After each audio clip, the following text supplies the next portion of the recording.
Good afternoon, wellness warriors. I want to say hello and welcome to an exciting event. So, we all know that mental health is part of self care and wellness. However, I'm uber excited to spend the next 90 minutes with you, Team BMS, and our amazing Rutgers partners. Please join me as we all tune in by turning off all outside distractions so we can enjoy this journey together. You're going to have an opportunity to listen on to a health equity panel with Dr. Leslie Cantor. You're going to do some mindfulness with mindfulness group settings and also learn more about the imposter syndrome from Colin von Leetab. After that, we'll do a little bit more mindfulness and then some closing remarks with my amazing Dawn partner, Megan. So I want to say again, please tune in, take a moment, turn off any outside distractions, turn off your IMs, your emails, so you can really focus and we can get well together.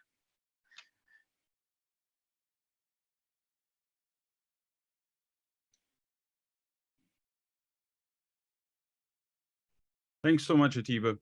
I'd like to welcome everybody to our program today. It's really a pleasure to be with you. This is our third in our series of summer sessions now with BMS.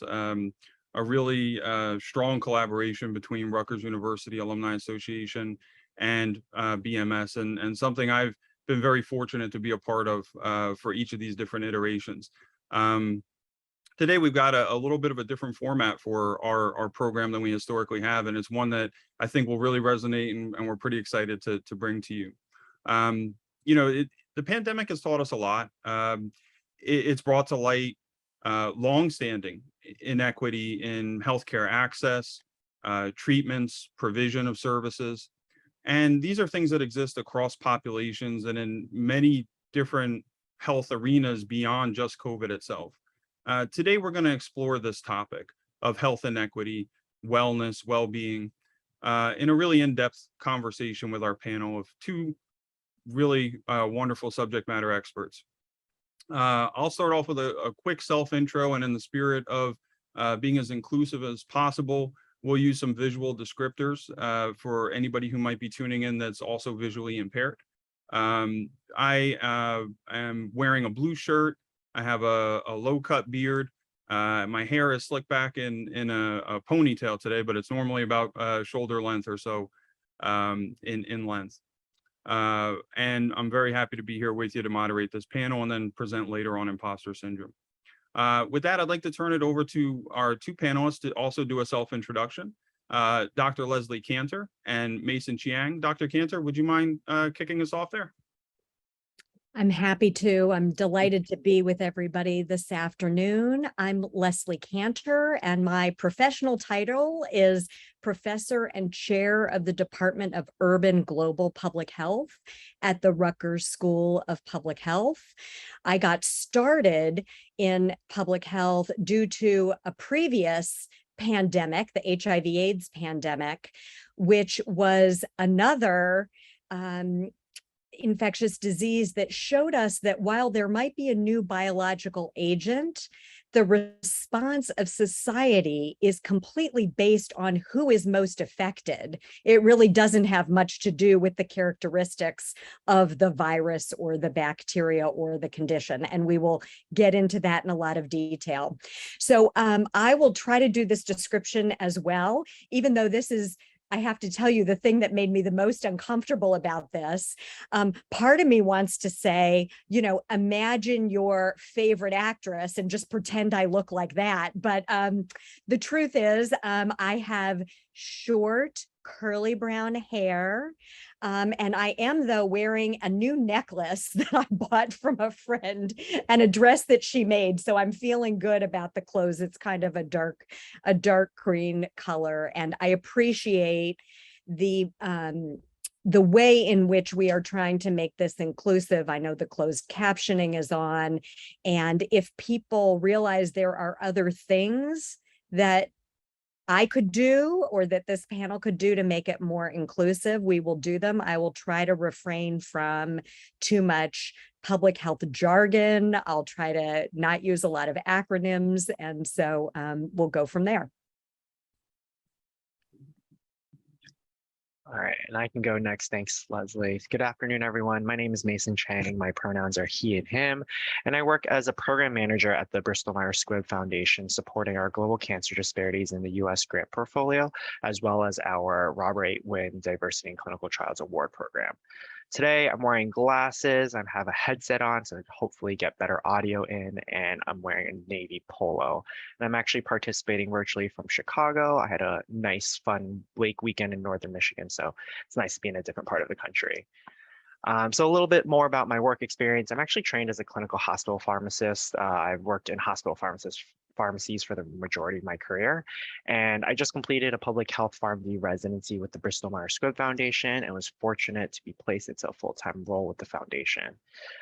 So today's panel is about health equity, and I was first introduced to the concept of health equity while I was at the University of Washington. I was completing a graduate certificate in global health through the School of Public Health, and it was really just resonated with me. It really felt like the perfect combination of healthcare and access, as well as social justice issues. And so I've been lucky enough to find a career that leverages my clinical expertise as a pharmacist, but also being able to work in health equity focused work.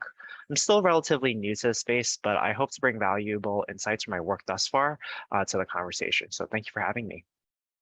Wonderful. Very excited to have you both. And thank you so much for joining us. I know we're going to learn a lot from you today. So let's jump right in. So in terms of the concept of health inequity, let's just get a basic kind of idea for the audience about this. How do people experience the concepts of health, wellness, and also treatment differently? Sure. Do you want me to jump in and then it doesn't always have to be me first. So Mason, okay. we'll mix it up, but maybe I'll go ahead on this one. So, the way that health is experienced in the United States and in many other countries where there are a social structure that is inequitable is that what you can see across almost every condition, every illness, and then the outcomes of those illnesses are some disparities. And in this country, we tend to see them particularly across the dimensions of race, ethnicity. So, for example, I've done some work in New Jersey, taking a look at the 10 top causes of mortality. The top 2 are cancer and heart disease. And you will see that people who are Black or are Latinx are more likely at any given age to die of those causes than white people. So that's like going all the way to the outcome. What we're also learning is that the experience of direct healthcare and of the healthcare system is extraordinarily different based on things like race, ethnicity, and also things like gender identity, sexual orientation. I think most people now are definitely familiar with the concept of implicit bias. And the way that bias comes into play in interpersonal interactions means that people have a very different experience of healthcare in terms of the actual experience, and then perhaps even what they are prescribed, not prescribed, or the care they get. Yeah, I think that's a really great start to that question. The other perspective I'd like to bring in is also the experience that the patient expects or wants or needs is very different based on where they're coming from, right? So I think health and wellness is very holistic. It involves not only the physical health of patients, but also the mental emotional part, the spiritual part, the social environmental context. And these are informed by the community that they live in and the cultural and societal norms that they attribute to. And we have to recognize that not all treatments are going to be the same for each patient and what they want from it, right? So thinking about Western versus Eastern medicine and how faith experiences are part of that wellness and health as well. And also green spaces, right? So green spaces are huge for environmental sustainability, but also for the social and mental health well-being of people as well. Yeah. Yeah, Thanks for, yeah, go ahead. please, Dr. Cantor, go ahead. Just, thank you for expanding that notion. And I was going to just share that one program that I had the privilege of getting to help evaluate was something called Familiar Faces at University Hospital. And in that program, they use chaplains to provide a set of services that are often provided by community health workers in other contexts. And when I asked people about the importance of that person being a chaplain, so many people said, even if it was not in their own faith, they would say just the fact that it was a person of faith and they could engage that dimension as it related to the health issues they were dealing with was very important. So thank you for expanding that. You can hear, and you'll probably hear this again and again, if I kind of go at a more traditional public health or medical perspective, it tends to be narrow. And I know we're going to talk about some of the ways in which that means physical health has been thought of as the whole thing rather than mental health. So it's a great way to start us. It really is. And, you both also touched on something that is so, I think, critical to this conversation, the idea that it's very socially driven in some regards, and very systemic in nature as well.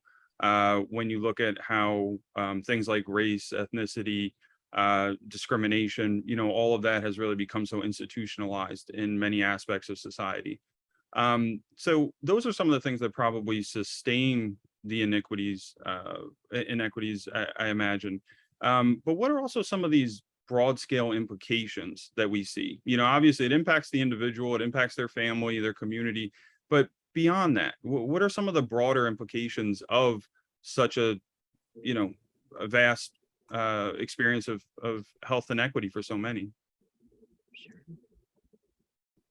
Yeah, I can start this question off. I think one of the questions you're asking is also kind of what are these inequities, right? And so I think we have to think about it in the traditional sense of racial ethnic minorities as experiencing a lot of these inequities, but there's also a lot of other disadvantaged groups, such as people with low socioeconomic status, sexual orientation, gender identity, immigration status, veteran status, living in a rural area. Those are just to name a few.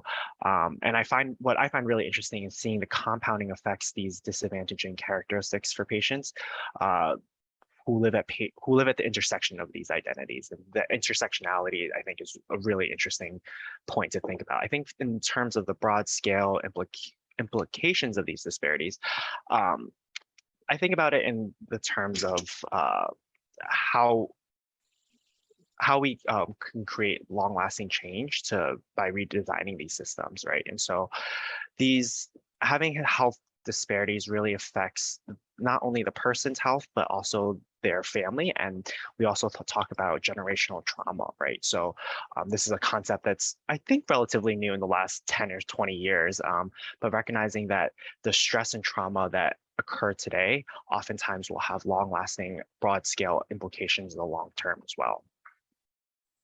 Yeah. Thank you, Mason, for that. And, one way that we talk about the contributors to some of the health disparities is there's this phraseology about social determinants of health, which I think is not great phraseology because it sounds a little like, did you get invited to the party or not? What this means is this is really about our systems. So our health, it's very easy for any one of us today to be like, okay, what's facilitating my health and well-being and what's detracting? Well, what are some of the kinds of things?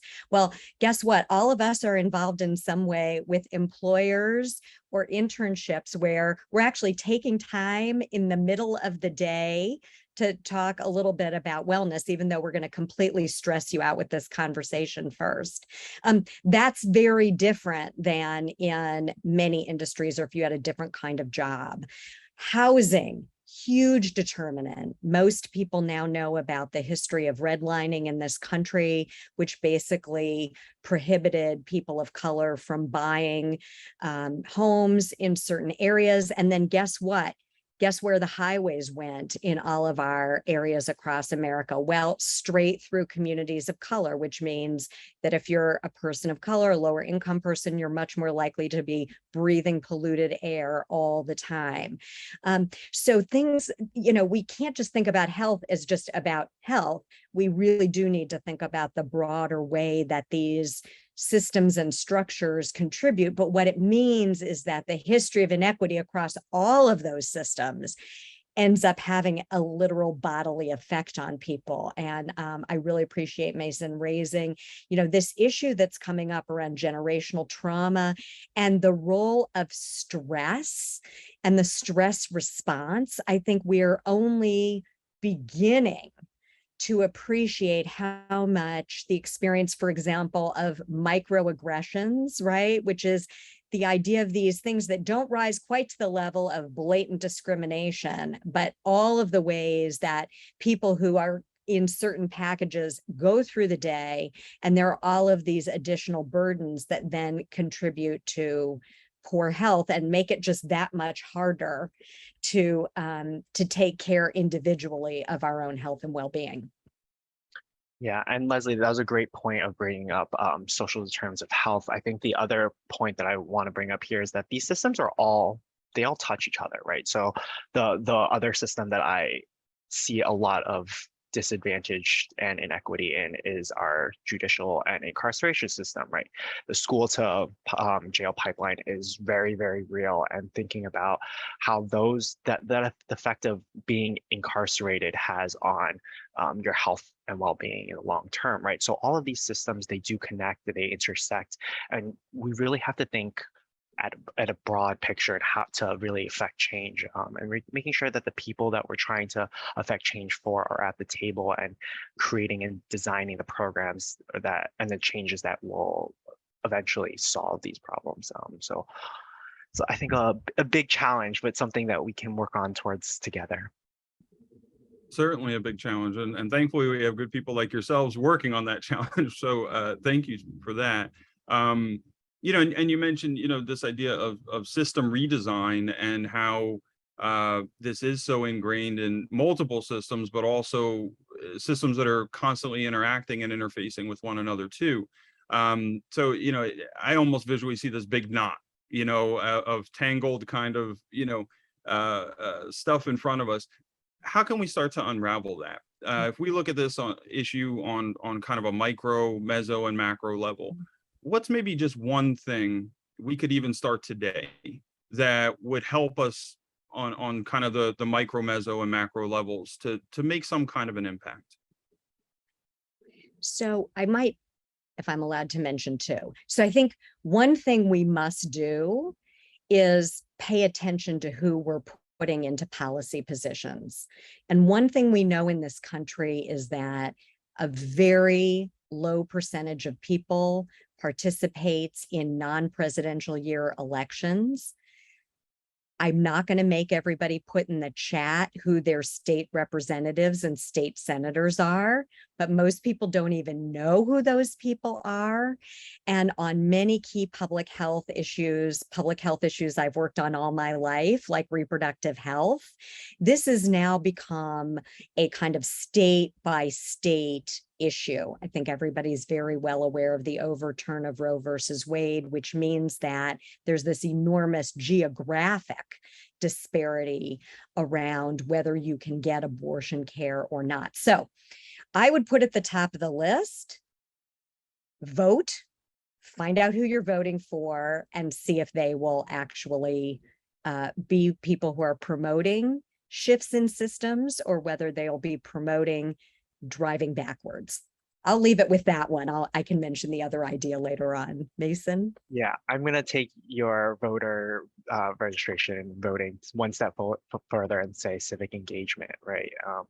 So this is something I heard at a conference that I recently went to. Civic engagement is actually the newest social determinant of health, which I hadn't really realized. And it makes a lot of sense. People who are engaged socially and in their governments will have better health outcomes. And so I think something micro for yourselves to do is to really think about that. I think as someone young who is probably similarly overwhelmed with how all that's going on in the world, the advice that I would give is to kind of try to focus on 1 to 2 issues that are really close to home. I think that really helped me narrow down like what things I want to participate in when there's a lot wrong in the world, and to take on all of it at once just feels so overwhelming. So I found it really helpful to just find 1 or 2 things that I really care deeply and am passionate for. Not to say that I don't have opinions on all the rest of the issues, and I'm still engaged in those, but to do real civic engagement work, whether it be showing up for a rally or donating a little bit of some extra cash that you might have. Those are small steps that we can do, but I think voting is huge, huge, huge, and I would definitely encourage that as well. Journey of 1,000 miles, right? It begins with that first step. So you have to take that step, and then those other 9,999, but they're individual steps that you're taking. Yeah, it's a great point. And you both also, touched on this idea of, something I really want to make sure we can talk a little bit about today. And it's the idea of how some of those lines have blurred a little bit between public and private sector.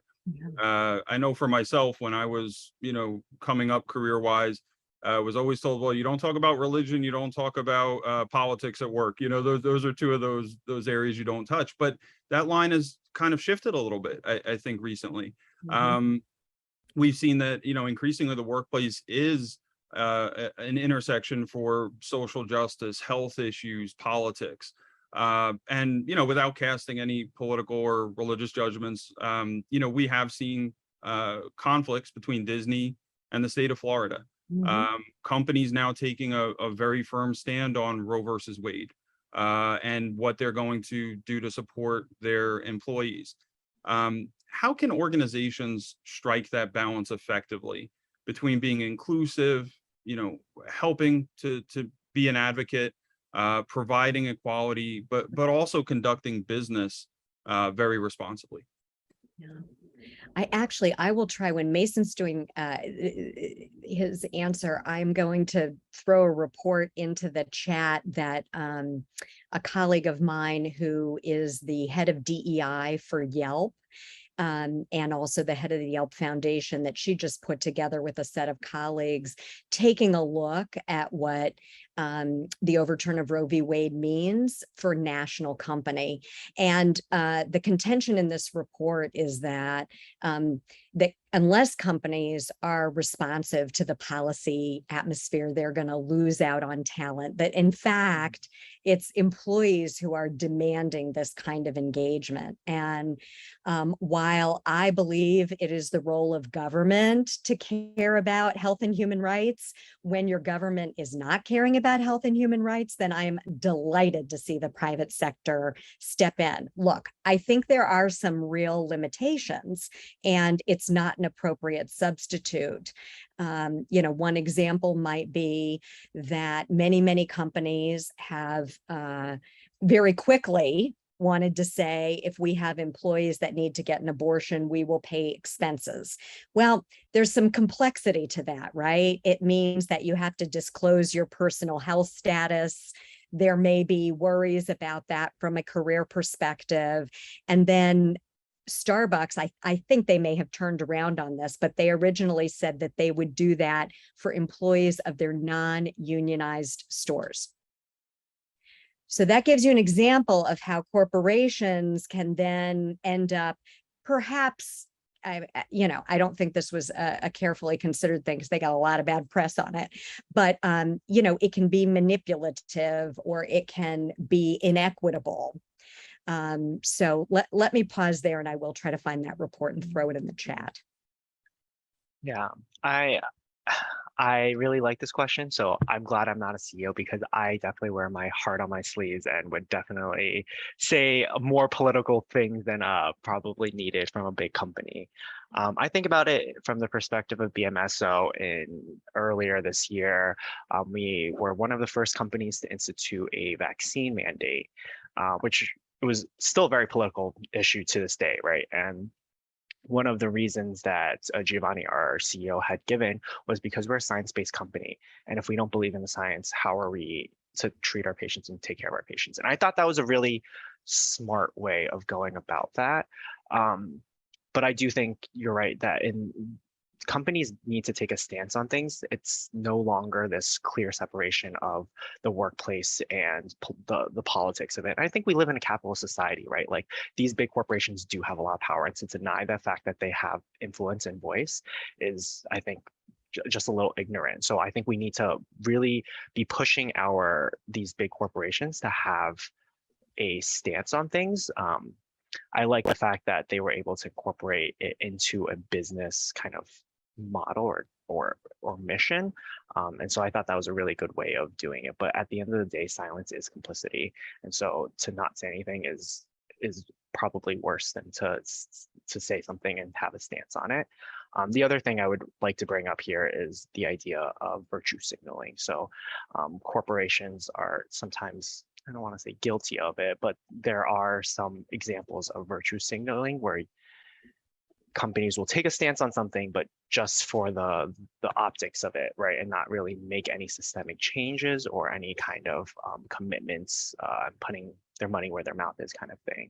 And so that's another thing that I think is really important to bring into the conversation at this point.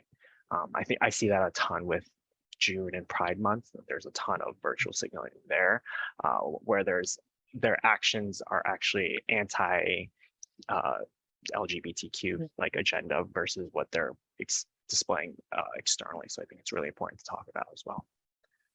Yeah, absolutely. Just because you make a rainbow colored logo and paste it on LinkedIn or your social media doesn't mean that you're actually an ally.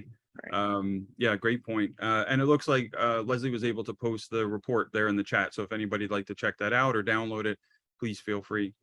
When we turn the focus specifically to pharmaceutical companies, what can the pharma industry do to help in this regard, and certainly as it pertains to ensuring better access to proper healthcare and treatments?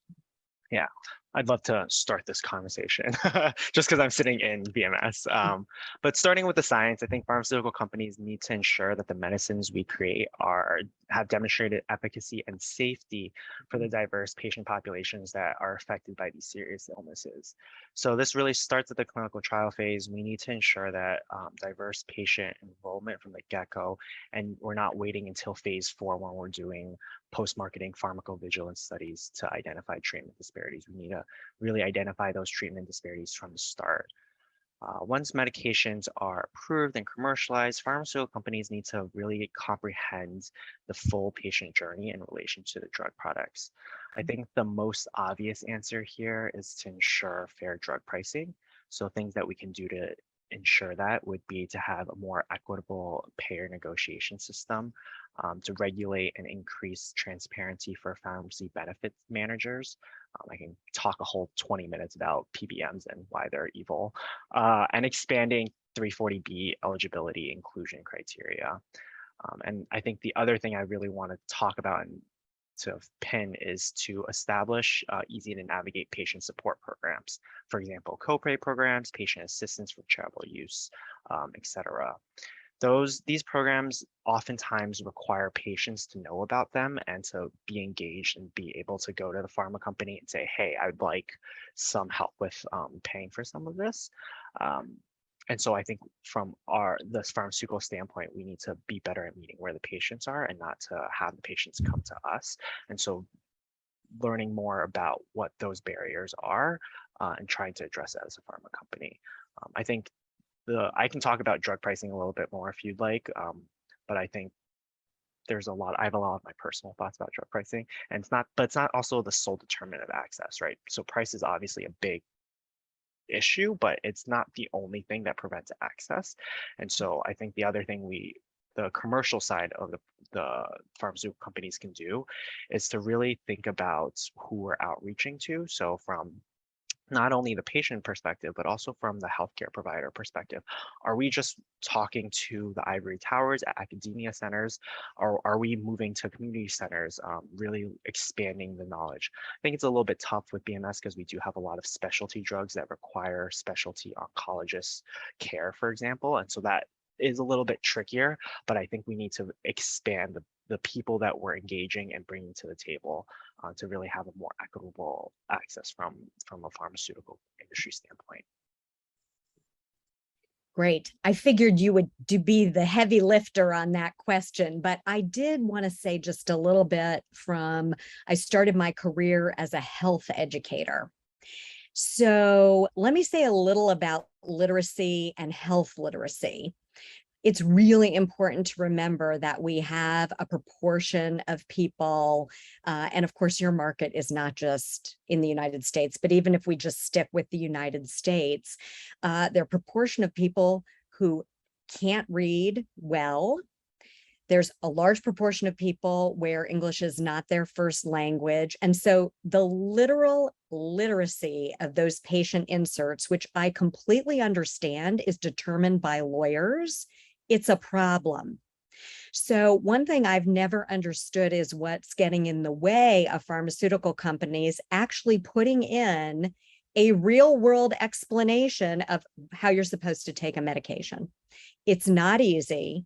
And clinical people, I'm not an MD, I'm a PhD, but when I talk to clinical people, so many of their stories of why people are having problems is that they're not taking their medication correctly because it is almost impossible to understand how to do so. So I thought I'd make that very tactical, simple. Please, you can get a good health education person to help you do something that's just an additional, a little additional insert. The lawyers won't be mad because the other thing that covers everything will be in there. But people need to understand how to take these medicines. Yeah. As a former pharmacist, I can tell you the crazy ways people interpret that is literally shocking sometimes. I'm like, how did you, how, okay. But something that seems very obvious and normal to me is not obvious and normal to everybody, right? That's So right. really thinking about health literacy levels of all kinds, and translation services are huge too. I think that's a great thing to bring up as well. Yeah, it sounds like one of the biggest access, issues to consider is meeting the patient where they are, coming to them on their terms, and that's what can really be the most beneficial. Thank you. That was, I feel like we could spend a whole separate panel, honestly, on that one question and have you both back for that and have a wonderful conversation on it.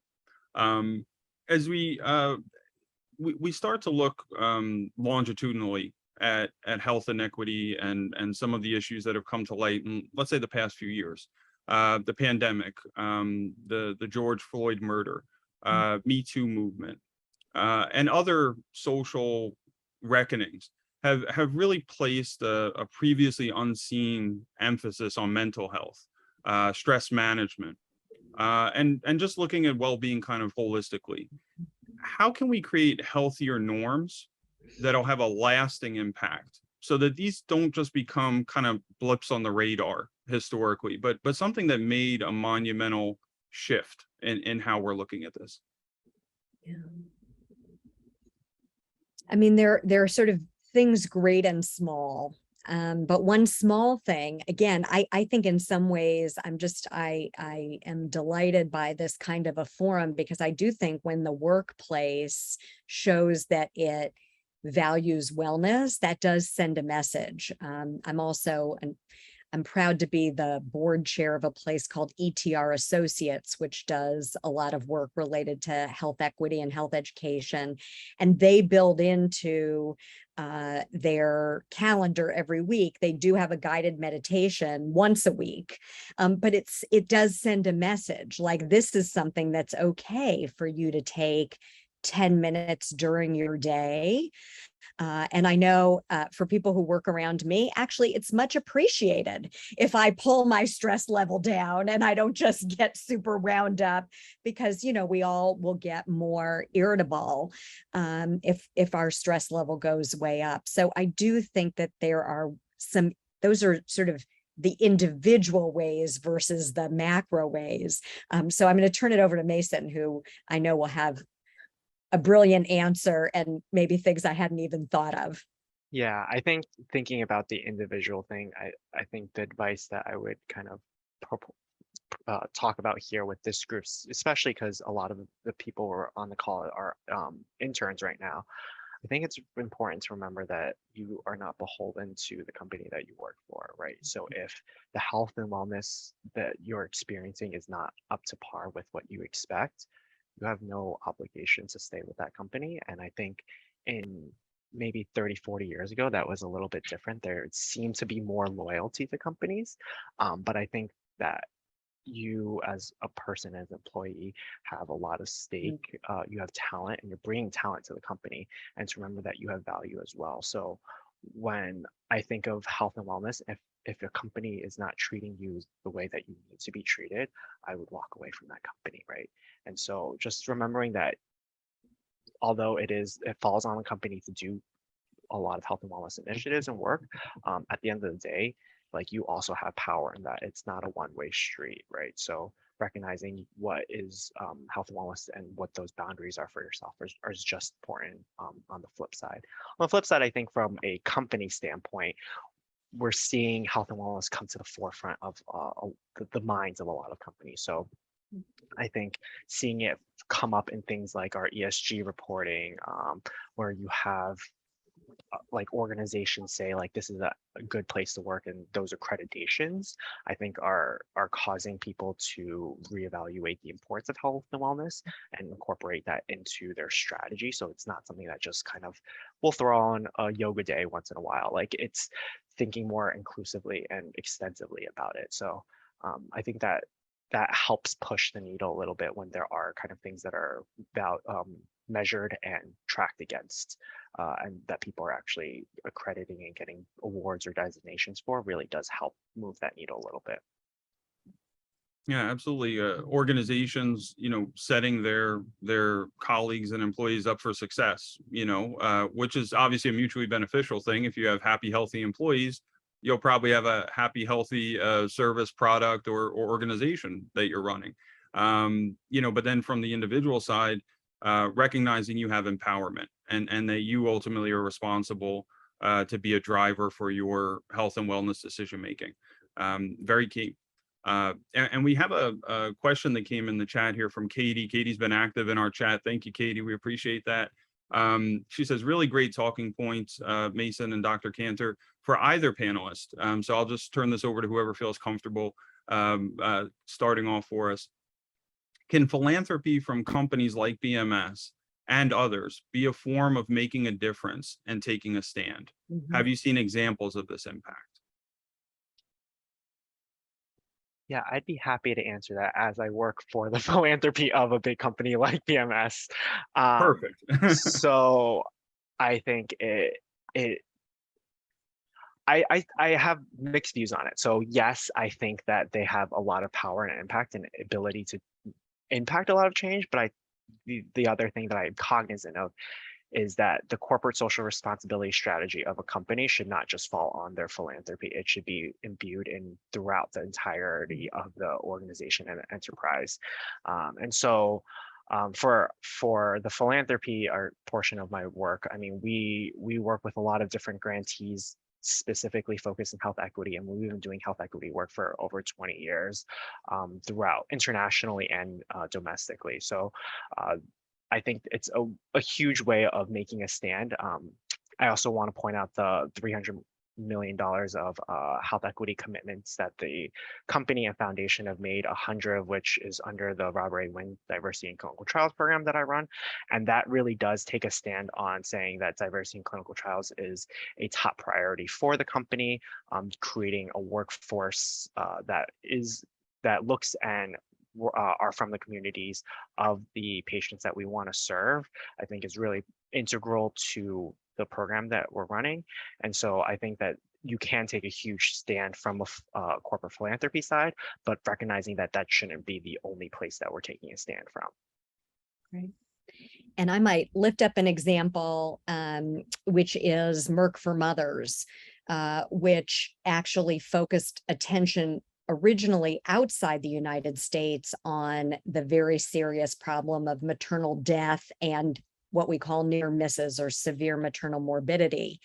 And then when they saw that the United States actually looked, it was moving the wrong direction and looked like some of the worst countries in the world, they started a program that focused in the United States. And I'm actually partnering with a community-based organization in Newark to do a true community-based participatory research project with Black women on pregnancy-related experiences. So a set of moms from the community have gotten some research training. They developed the questions, they developed the research modality, which has been individual interviews, and are now doing the analysis and will make recommendations. So, I do think that especially when companies shine a light on something that has not gotten the attention that it needed. I mean, now a lot of people are talking about the disparities in maternal health, but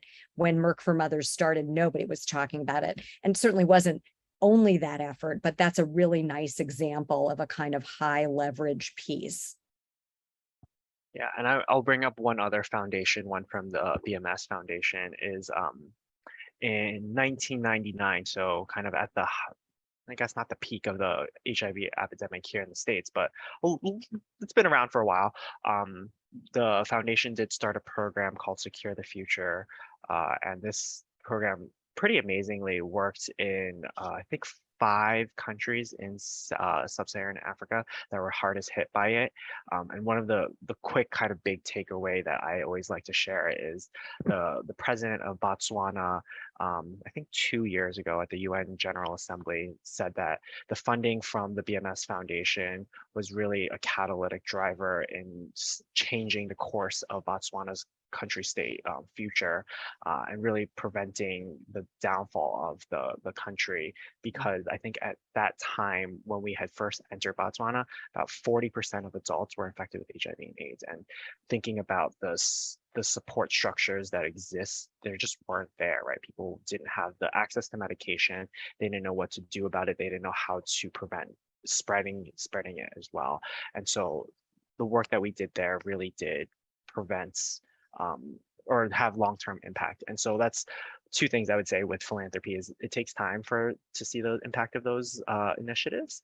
And then also it takes a lot of investment and a lot of engagement with those stakeholders, really advocating for those vulnerable populations. So I think philanthropy can make a huge impact.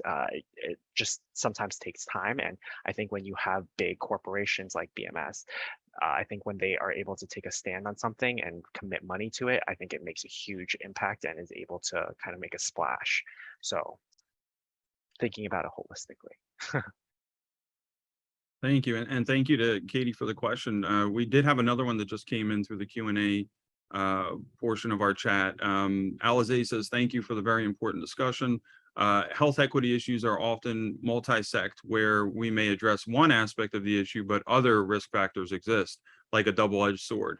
How would you address this? I mean, I think Mason's point about you've got to engage the people who are the most affected is really the key. You ask people, I mean, I'm seeing this with these community researchers that I mentioned. I think that we're in the middle of data analysis, so I'm trying to be very careful not to kind of get ahead, but I'll give you one small example of something that I think, there have been like 30 pieces of legislation in the state of New Jersey related to maternal health.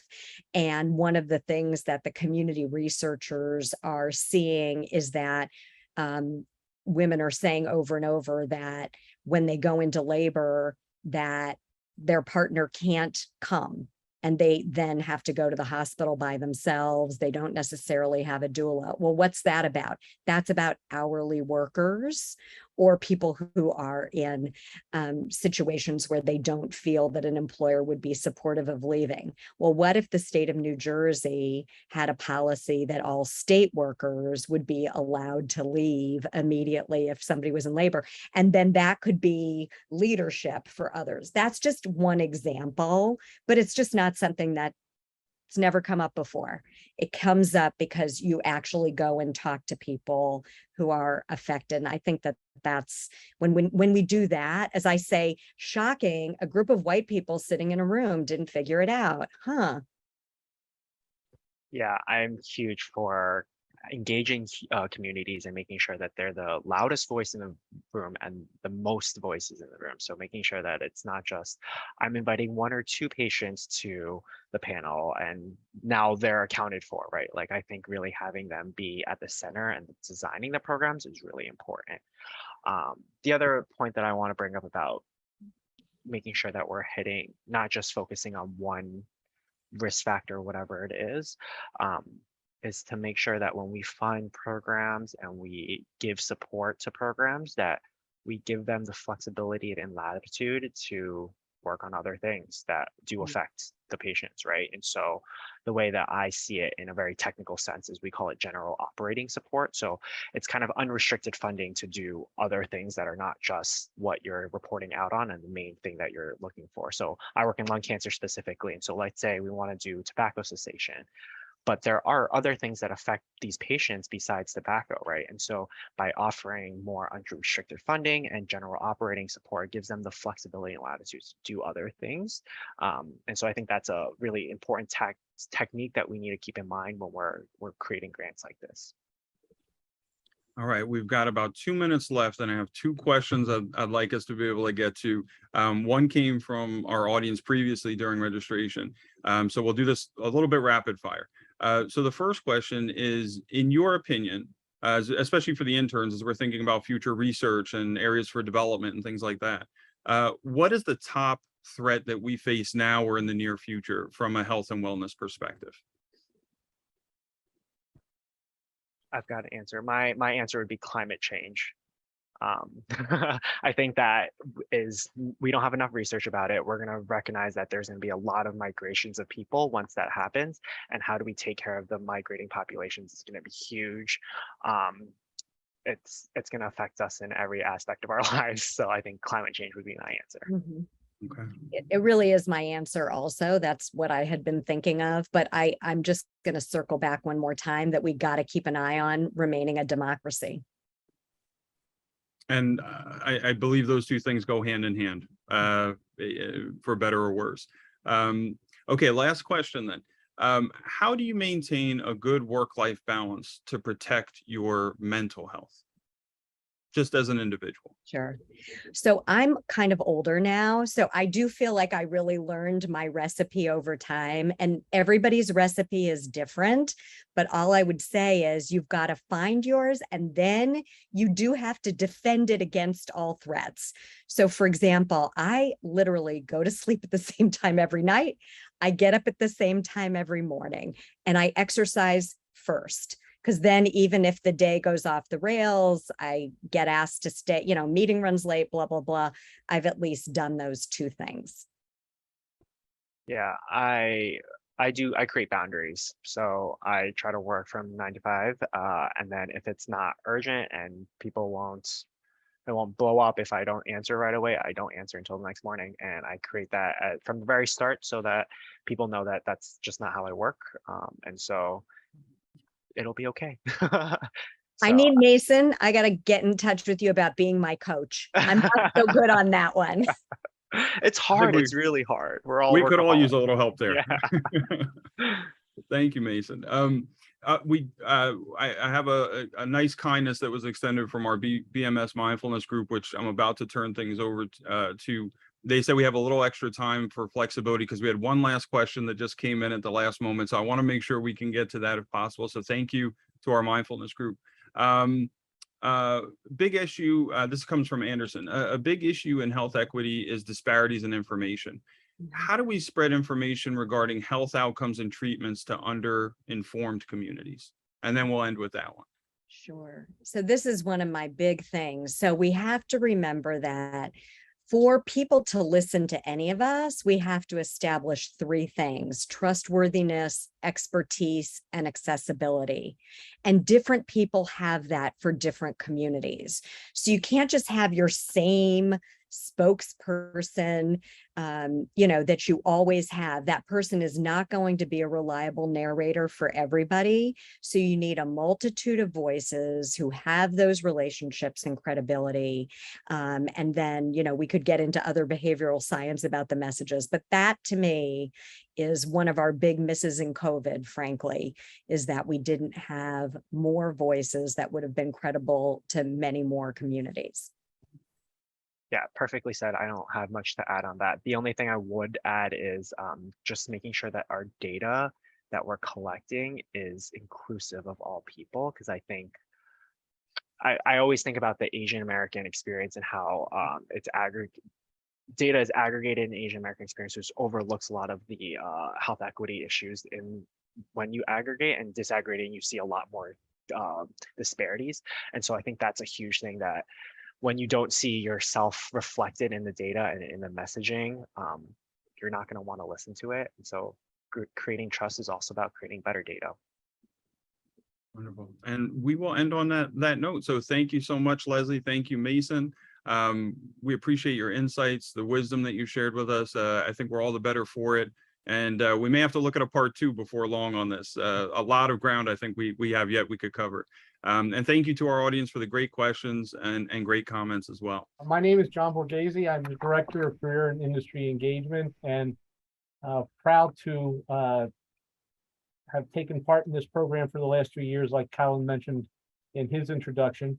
But at this point, I would like to introduce Colin once again to all of you as he talks about a very important topic, imposter syndrome, and the effect of it as we move into our careers and while we are in it, and while we are in our careers. So Colin, thank you, and looking forward to learning. Thanks, John. Looking forward to sharing. So let's get started. Imposter syndrome obviously ties in with our theme of health and wellness because of some of those points that were actually mentioned in our panel. The ideas of stress and how that impacts our mental, physical, and emotional well-being. So imposter syndrome, I look at this as something that is essentially also the shadow of success. It tends to follow it around quite a bit, as we're going to see. Today, what I'm hoping to share with you is really who's impacted and when. Why does imposter syndrome seem to take place? And ultimately, what can we do about it? Because we are not powerless, so that's a good thing. Lauren, if you wouldn't mind triggering the poll there for us, I just have a quick question for everybody. In the past year, have you done at least one of the following of these particular items? And if you have, just check that off and submit. And we'll take a look at those results momentarily.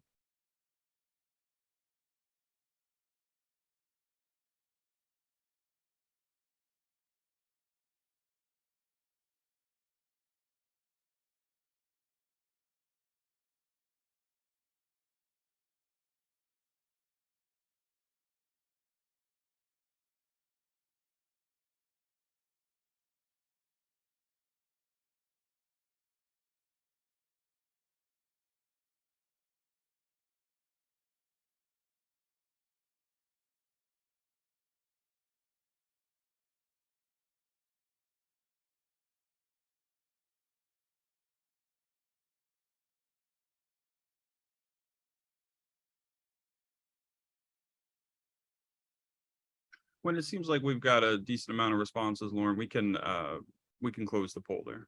Thank you. So let's take a look at some of the results here. So it looks like everybody, to one extent or another, for the most part, has who participated in the poll has certainly experienced one of these at least. Looks like the top one was comparing ourselves to colleagues and often feeling that we're not on their level. Also pretty high up there, questioning our ability to do our job or face a new challenge, feeling inadequate even during times of success or achievement, And these really are the hallmarks of imposter syndrome in many ways.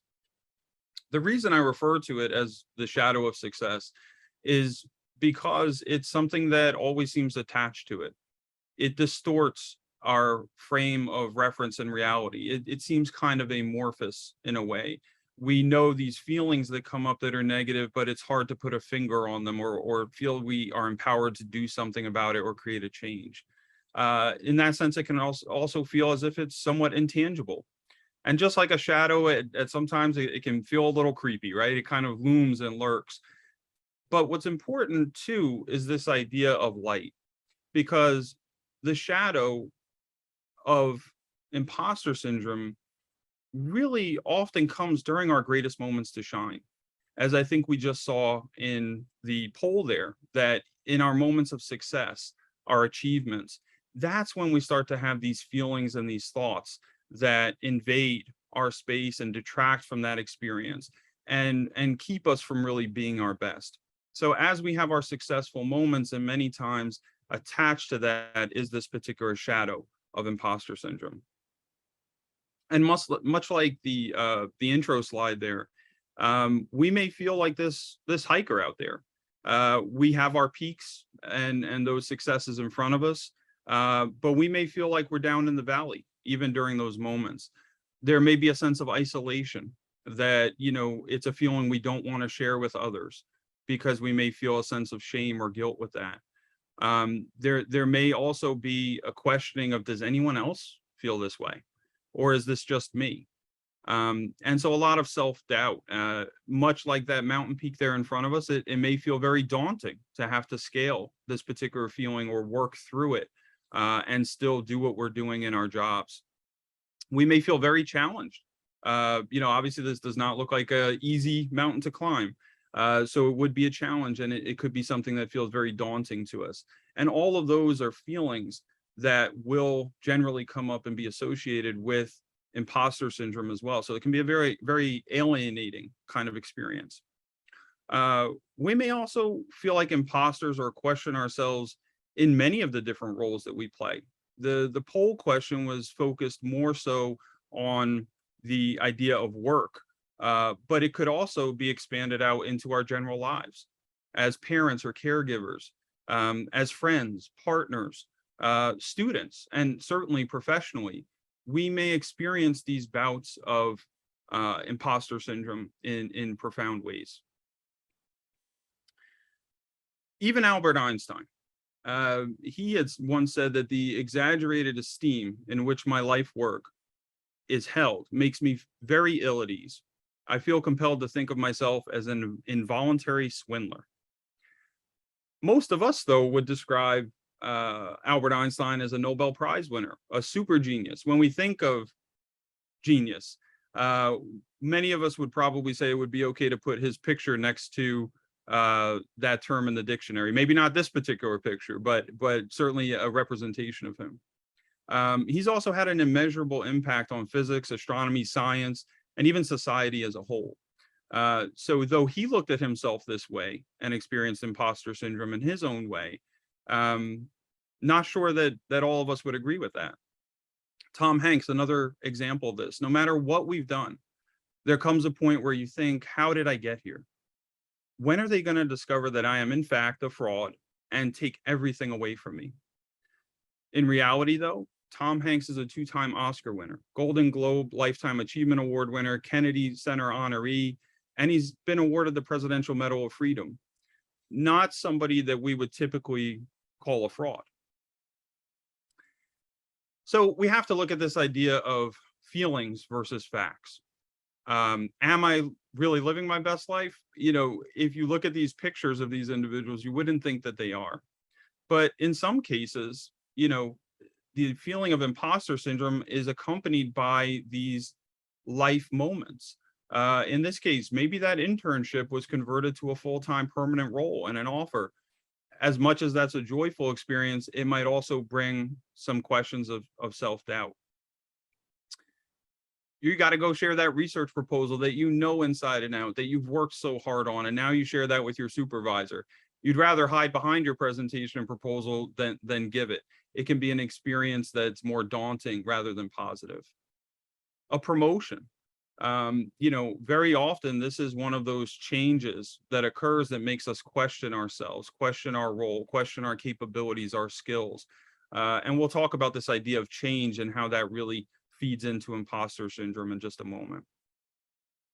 Maybe a conference presentation proposal was just accepted. You would think you would be joyful. However, that might present a lot of other feelings that are much less than joyful.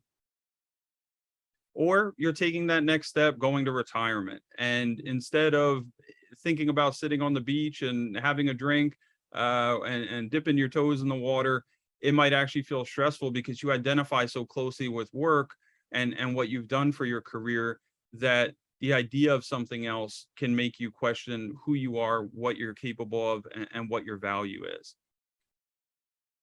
Sometimes, as counterintuitive as it may seem, the idea of even getting a raise, because it's a recognition, it's a form of promotion in that way that makes you sometimes question, am I worthy of this? Something very commonly associated with imposter syndrome. So, it's really important for us to look and think, did those feelings match the facts? The fact that someone was promoted, received a promotion, received a job offer, had a proposal accepted. Those are all things that would indicate external approval, external appeal, external votes of confidence. But for the individual, it can feel very different, despite the external recognition of success. So lurking in the shadows, much like the creepy individual here looking through the blinds, lurking in the shadow of our success really are also all of those insecurities that we bring to the table. So in the chat here, and this is private, it's only myself and one of the other hosts who can view this. So if you have any particular concerns about sharing, we would just keep that in confidentiality with us. But in the chat, if you could just type in a word or two about what is the main feeling that creeps up when you experience imposter syndrome. We've looked at some examples here. I'd love to hear more from you. Self-doubt, I don't belong here, undeserving,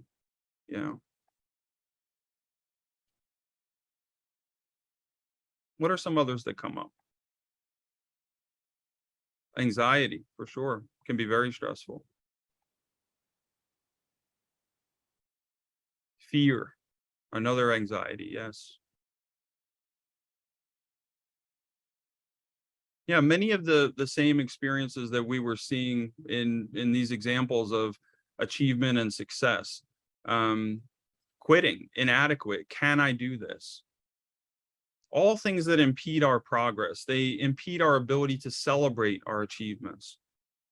And we see how this can creep up in everyday situations as well. Here with our intrepid 3-screen user here, I don't need any help. I can't show my manager that I'm not able to do this by myself because she's already so smart. We're measuring up. We're looking at how we stack up against our colleagues and whether we belong here. If I recall correctly, that was actually the top imposter syndrome experience that most of us had within the past year. I think it was 82%. Wow, the colleague that I supervised just knew something that I didn't. Am I really cut out to be a manager? I've been trying to learn the software for a month now. She seems like an expert. What's wrong with me that I don't get it? All of these things feed into those insecurities that we're talking about, the baggage that we carry with us. But if we're seeing Albert Einstein and Tom Hanks and, many of us, if not most of us, also experiencing these feelings with so many imposters, who's actually the genuine article? Well, Seth Godin, he would say that you're an imposter, so is he, and so is everyone else. Superman still lives on Krypton, and the rest of us are just doing our best. But his best is pretty good. He's the author of 17 books. He's an entrepreneur. He's a .com multimillionaire. By any estimation, he would be a pretty successful individual. But yet, he recognizes this fact that we all experience this in one form or another. The only person that doesn't is a fictional character living on a fictional planet. And the rest of us are all just trying to figure this out. So as much as we may feel alienated, we're not necessarily alone in this. And imposter syndrome doesn't discriminate, whether it's age, experience level, your gender, your job title, socioeconomic status, educational background, ethnicity, whatever it may be from your particular demographical background. It is not a discriminating thing. However, experiences with discrimination, bias, inequity, those can be primers, because individuals who come from historically discriminated backgrounds where bias was prevalent growing up, they may experience or be more primed for something like imposter syndrome due to the very nature of their background and what they grew up with in terms of societal norms, expectations, and the experiences that they've had related to their personal background and characteristics. We see this from Michelle Obama. She had to overcome the question, am I good enough? Many women and young girls walk around with that question. I feel like I had something to prove because of the color of my skin and the shape of my body. It doesn't go away. That feeling of, I don't know if the world should take me seriously. I'm just Michelle Robinson, that little girl on the South Side who went to public school. I share that with you because of all the doubts in our abilities about our power and what that power is. And Michelle Obama was really giving this quote as she was talking about her experience of going to Princeton University. So many on the outside may view her as successful. But for her, even though she's at an Ivy League institution, she's doing very well. While there, I believe she graduated cum laude from Princeton. She herself is just relaying the previous experiences that she's had as a girl from the South Side of Chicago who went to a public school. And so while others on the outside may say, well, you're a high achieving student at Princeton, for her, she didn't view herself that way. We view her now as a former first lady. She's the only first lady actually to have graduated from 2 Ivies. She's launched numerous health and wellness and nutrition programs, educational programs that have impacted millions. And believe it or not, she's actually an Academy Award winner and a Grammy Award winner.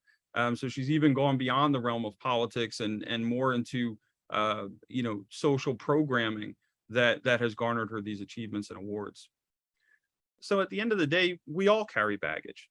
And we're seeing ourselves really through the lenses of our formative experiences, for better or for worse. And often these may include experiences that were based on our particular personal characteristics or background. And ultimately, we look at ourselves and we are the totality of our circumstances, the totality of our experiences, our past, our present, and even our future hopes, all really combined into one. We come to the table with more knowledge about ourselves, for better or worse, than anybody else. And so we know our sensitive points. We know those perceived weaknesses that we have, and we're really acutely aware of them. And this very much feeds into the concept of imposter syndrome. So we have a concept of self that we're working with. Now we're going to introduce that to these 3 C's as I refer them to. And these 3 C's are really the cues for imposter syndrome to start to come on the scene and take effect. And it's this idea of comparison, change, and challenge.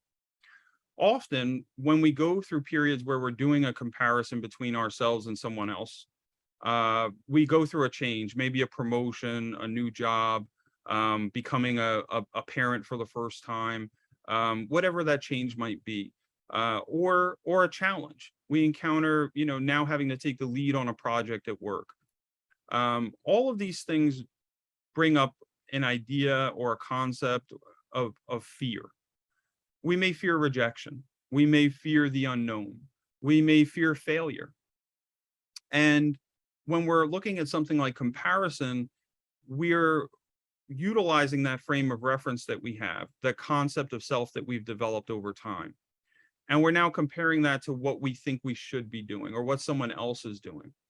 With change, it's more about this idea of newness, but also fear of the unknown. We haven't taken on a role like this before, or we haven't had to manage that many people before. We haven't had to work on a project this size or scope before. So it's something that's foreign to us in many ways. And with the unknown will come an initial innate sense of fear. And then with challenges, it's a matter of having to stretch, and stretching's uncomfortable. We're going outside of our comfort zone when we stretch. And one thing to keep in mind is that while when we stretch, we can grow, the process of stretching sometimes can be the most uncomfortable thing. When we look at these a little more in depth and we look at the idea of comparison, we can turn to Supreme Court Justice Sonia Sotomayor. She also went to Princeton. I have spent my years since Princeton while at law school and in my various professional jobs, not feeling completely a part of the worlds I inhabit. I'm always looking over my shoulder, wondering if I measure up. Well, summa cum laude from Princeton, JD from Yale Law. Many credit her with actually saving Major League Baseball during one of their strikes. And obviously, she's now a Supreme Court justice. So in terms of measuring up, I think that's pretty apparent. Yet she's an individual who still has always had this feeling that she's not sure she's on the same level as others. And when we think of this idea of comparison, I think social media plays a significant role in that these days. We see what we're shown, not necessarily what's the truth behind the story, but we see what we're shown. We know what we see. We internalize that information to be truth. We also know what we experience. So that baggage we're bringing to the table, the previous experiences that have formed our identity, our insecurities. So what we see and what we experience very much becomes our frame of reference. And we're going to compare ourselves to our frame of reference because that's what's known to us. But it's important to remember that successful people really are still people. They, just like we, will remember ourselves and the times that we failed. We'll remember the key factors and experiences that have played a role in our identity formation, for better or for worse. And so while we very often, especially on a place like social media, see the finished product, we see that result. That individual knows what it took to get there in that journey. They know the flaws that they still have. So it's important for us to really ask ourselves, what are we truly comparing ourselves to? Here with this gentleman, we often may not see the whole picture. We see somebody who's very fit, running a race. He's in the Olympics. Maybe he's out ahead of the pack, finishing up strong. But we don't see the struggle. We don't see the challenge. We don't see the resiliency that it took for him to get to the point that he is, the discipline, the effort. And we don't see the doubt that he may experience even while running this very race after he's gotten all the way to Rio in the 2016 Olympics and had that major life achievement. So the double-edged sword is that while others may see us as confident and successful, when they're making comparisons, we don't necessarily look at ourselves that way. And it just reinforces these feelings of self-doubt. When we look at change, change may come from success with an accomplishment or achievement. It may come through other means as well. But change really represents that newness. Howard Schultz, CEO of Starbucks. Very few people, whether you've been in that job before or not, get into the seat of a CEO and believe today that they are now qualified to be the CEO. They're not going to tell you that, but it's true. And he's CEO of Starbucks, around a $4 billion net worth, depending on how the stock market's doing that day. And also part of a family foundation with a goal of hiring 1 million vets and youth. Obviously a very successful person by any measure. But even he, as a CEO managing an organization like Starbucks, experiences the self-doubt of being put into that position. Is he qualified enough to do that? Lupita Nyong'o, she said how she goes through imposter syndrome with every role, and that winning an Oscar may have actually made it worse. She wonders, now I've achieved this. What am I going to do next? What do I strive for? Then she remembers and kind of, brings herself back to her core that she didn't get into acting for the accolades. She got into it for the joy of telling stories. Again, a successful person. We see her as an Oscar winner, Emmy winner, NAACP Image Award winner many times over, and a Screen Actors Guild Award winner as well. Someone who's had a very successful career, yet she herself is going through imposter syndrome, not somebody that we would think of going through that. So when we look at the idea of success, and what can be a byproduct of our own success, we may actually question these things. Am I worthy? What if I disappoint? I've worked so hard and so long to get here. What's next? Where else do I have to go? I was so focused on this. Well, now what? And so that sense of newness may also bring with it a sense of loss for what we did know, loss for what we were comfortable with. And now this newness brings also a call for change, for flexibility, a need to adapt. And there may be discomfort with that, just as we see in the seasonal changes here. Sometimes it may feel too hot, too cold, too rainy. And so it goes in life. Things do shift and bring about those changes. When we look at our challenges, Maya Angelou really, encapsulates this well. Each time she wrote a new book, every time she faced that yellow pad, the challenge was so great. She says, I've written 11 books, but each time I think, uh-oh, they're going to find out now. I've run a game on everybody and they're going to find me out. And she was a best-selling author, Grammy winner. She appears on the New Quarter's Presidential Medal of Freedom and first female inaugural poet. So, someone who's very high achieving in every regard, and yet still has these experiences as it comes to change and challenges. So at this idea of challenge, when we look at how we have to step outside of our comfort zone, we may also ask ourselves, can we stretch? Can we grow? And again, growth can be a painful process, and sometimes that change may come with upheaval as well. It also ties in if we have a very strong sense of perfectionism. That plays a huge role in imposter syndrome, where we may not always be perfect, especially when we're facing new challenges, because of the newness of it and us having to acclimate and find a new way. So it's important to remember when we're meeting challenges, we're learning. We're maybe making new connections, gaining new experiences, things that will make us more resilient, things that will make us better in the long run. And it's ultimately how we discover, how we grow, how we evolve. Part of what contributes to imposter syndrome, beyond just those 3 C's, is this idea of internal and external attributions that we make. And this really ties in with things like our behavioral motives. But we can also look at the sources of the feelings that come up with imposter syndrome, especially when we're looking at something like, did this thing happen because I'm inherently talented and deserving, or maybe just because I got lucky?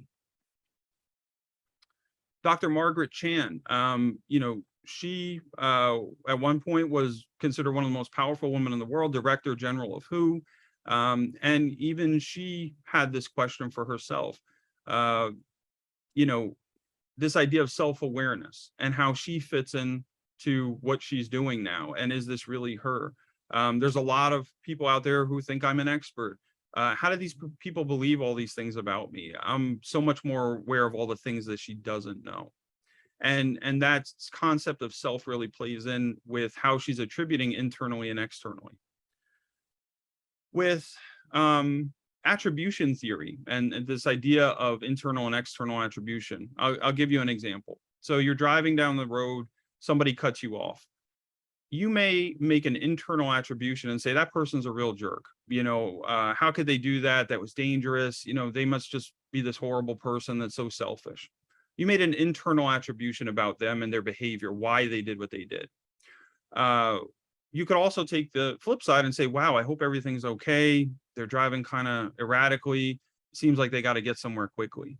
That's much more external. It's based on the circumstances of the situation. You're not saying that that's inherently who that person is. When we look at ourselves, we also do attributions of why things occurred. And was it because of me or was it because of circumstances? Did I get the promotion just because I'm inherently talented? Or because I got lucky? What if I don't succeed in the new role? All our comparisons, our changes, our challenges, they'll bring on these attributions for us. And we use them to help explain our circumstances. So what we attribute to circumstances, whether it's something internal or external, and if we look at our internal role as being more kind of positive or negative, can either feed or deflate imposter syndrome. We can also make attribution errors sometimes where we falsely say something is due to internal causes or something's due to external causes. And we tend to do that very much with others. We'll say that something is internal for them, but external for us. So much like this dessert buffet here, the 3 Ps for our imposter syndrome, it's something we often like to indulge in, but it's certainly not something that's healthy or good for us. And the 3 Ps are these ideas of personal, pervasive, and permanent. And these were coming out of the work by Dr. Martin Seligman at UPenn, who studies psychology. And the idea of personal is that we start to say, well, this is all my fault. You know, I didn't get the job, I didn't get the promotion because I'm just not capable, I'm not good enough, that kind of thing. Sometimes we make things pervasive. We think that this always happens. We always fail, we never win, we never get that opportunity. Or it may be permanent. This is going to ruin everything. I had plans, you know, I was supposed to get that job and then it would change all these circumstances in my life. Now all the plans are ruined. And we can indulge in this kind of almost self-pitying behavior, much like we indulge in these sweets. But again, it's just going to add to our waistline in an unhealthy kind of a way. And much like that, these 3 Ps and indulging with them, they will add to our imposter syndrome because it feeds that. All right, so we've established that everybody experiences imposter syndrome in one form or another. We've kind of expounded upon why that may happen and the circumstances surrounding it, so we can get a better sense of where we're coming from and what's causing some of these things. But what can we do about it? Well, this is where the shift really starts to occur, by simply asking yourself a question. Can I actually do this thing? Not do I feel, but can I actually do it? Is it even possible for me to do this? It's impossible for me to jump 100 feet in the air. But is it possible for me to give a presentation on something? So that's where you make that comparison. Is it in the realm of possibility? If it is, and the answer is yes, which most likely it will be, then that's where you can start to actually reframe. So reframing is basically going to be a cognitive exercise that you do that helps you to see imposter syndrome differently and also manage it. So in some ways, could imposter syndrome actually maybe even be an asset? And how can we manage it? What can we gain from imposter syndrome? Well, on the surface, we develop self-awareness, humility. We recognize our areas for growth. We can be relatable to others and others relatable to us. We can develop motivation from it, resiliency, and even empathy. And all of those are really strong characteristics for leadership positions. So there is something we can gain from this if we look at it the right way. Arianna Huffington kind of expands upon this idea of reframing as well, where she talks about how the greatest obstacle for her really is that voice in her head. She calls it an obnoxious roommate. And she wishes we could almost record that and all the things we're telling ourselves, so that we could realize how important it is to stop negative self-talk and really push back on that obnoxious roommate with a dose of wisdom. She's obviously a very successful person, very influential, very, very wealthy, multimedia mogul. And when we look at how she talks about this concept of pushing back, some of the ways we can do that are first by setting healthy expectations. You know, the one thing we see with the celebrities and the individuals that we've shared quotes with is that imposter syndrome didn't stop them. They may have experienced it, but they kept going. So they didn't just sit down and say, well, that's the end of it. I'm not going to pursue this any further. They battled through it. Also, the expectation that this may take time because you're doing a retraining process, a reframing. It's important to check yourself in terms of reality, you know, that idea of fact versus feeling. And also that there's a learning curve here because it's something we have to actually retrain ourselves and relearn to do. How we do that and how we push back and how we reframe and how we relearn is really with something that I actually use with clients that I call the 4A change model. So the 4 A's being acknowledgement, acceptance, assessment, and action. When you want to create some kind of change in your life, you can start with these 4 A's. The first thing is acknowledging that you feel the way that you do. That's really the first step, is just recognition, acknowledgement that I have this feeling that's negative. Second step is accepting it. Accepting it doesn't mean that you like it or that you want it to continue and sustain. It just means you're giving yourself permission to have the feeling, to recognize that you have the feeling, and that you also want to do something about it. This is one of the key steps because we don't then punish ourselves for having that negative feeling, for having the feeling of imposter syndrome. And that stops us from having some of those self-defeating thoughts and feelings and behaviors that really feed imposter syndrome. Next, we want to assess our options. So what are our strengths? What's our support systems? What viable pathways do we have to make a positive change and create a better way? So we really do basically a self-SWOT analysis. We look at our strengths, our weaknesses, our opportunities, and our threats. And then we can assess our areas for growth, where we may have gaps that we need to fill, and then we can start filling them through our actions. With the acting part, any complex problem can be dealt with much easier when we break it down into simpler components. And then we tackle those individual components. It's almost like building a wall brick by brick. You literally lay each brick of that wall in order to build this particular structure. And that's how you want your actions to be: manageable, sustainable. So in terms of some of the practical steps you can take as action items, you may need to work on resolving underlying factors. If there's things related to insecurities or things that you're uncertain about, knowing who your influencers are and what are those things related to our 3 C's that may impact your particular frame of reference. You may need to gain some relevant experience to feel more comfortable in a particular field or area of life or work. It's really important too to celebrate our wins and learn from the losses. Learning from the losses is a reframing right there in and of itself. We learn from it as an experience that helps us rather than it being a negative thing that just feeds imposter syndrome. And then this is one thing a lot of people don't do. They don't celebrate the wins. We lament the losses, but we don't celebrate the wins. So it's really critical to celebrate ourselves and what we're able to accomplish and bring others into that we trust to do so with. The other big area is our thought training exercises. So we can reframe through thought training. And there's 3 areas that we can really focus on. So these are actionable items as well. First step is determining our locus of control. And then we're going to talk about 2 other items: positive thought records and process visualization. So in order to transform, I'll speak first on the locus of control part.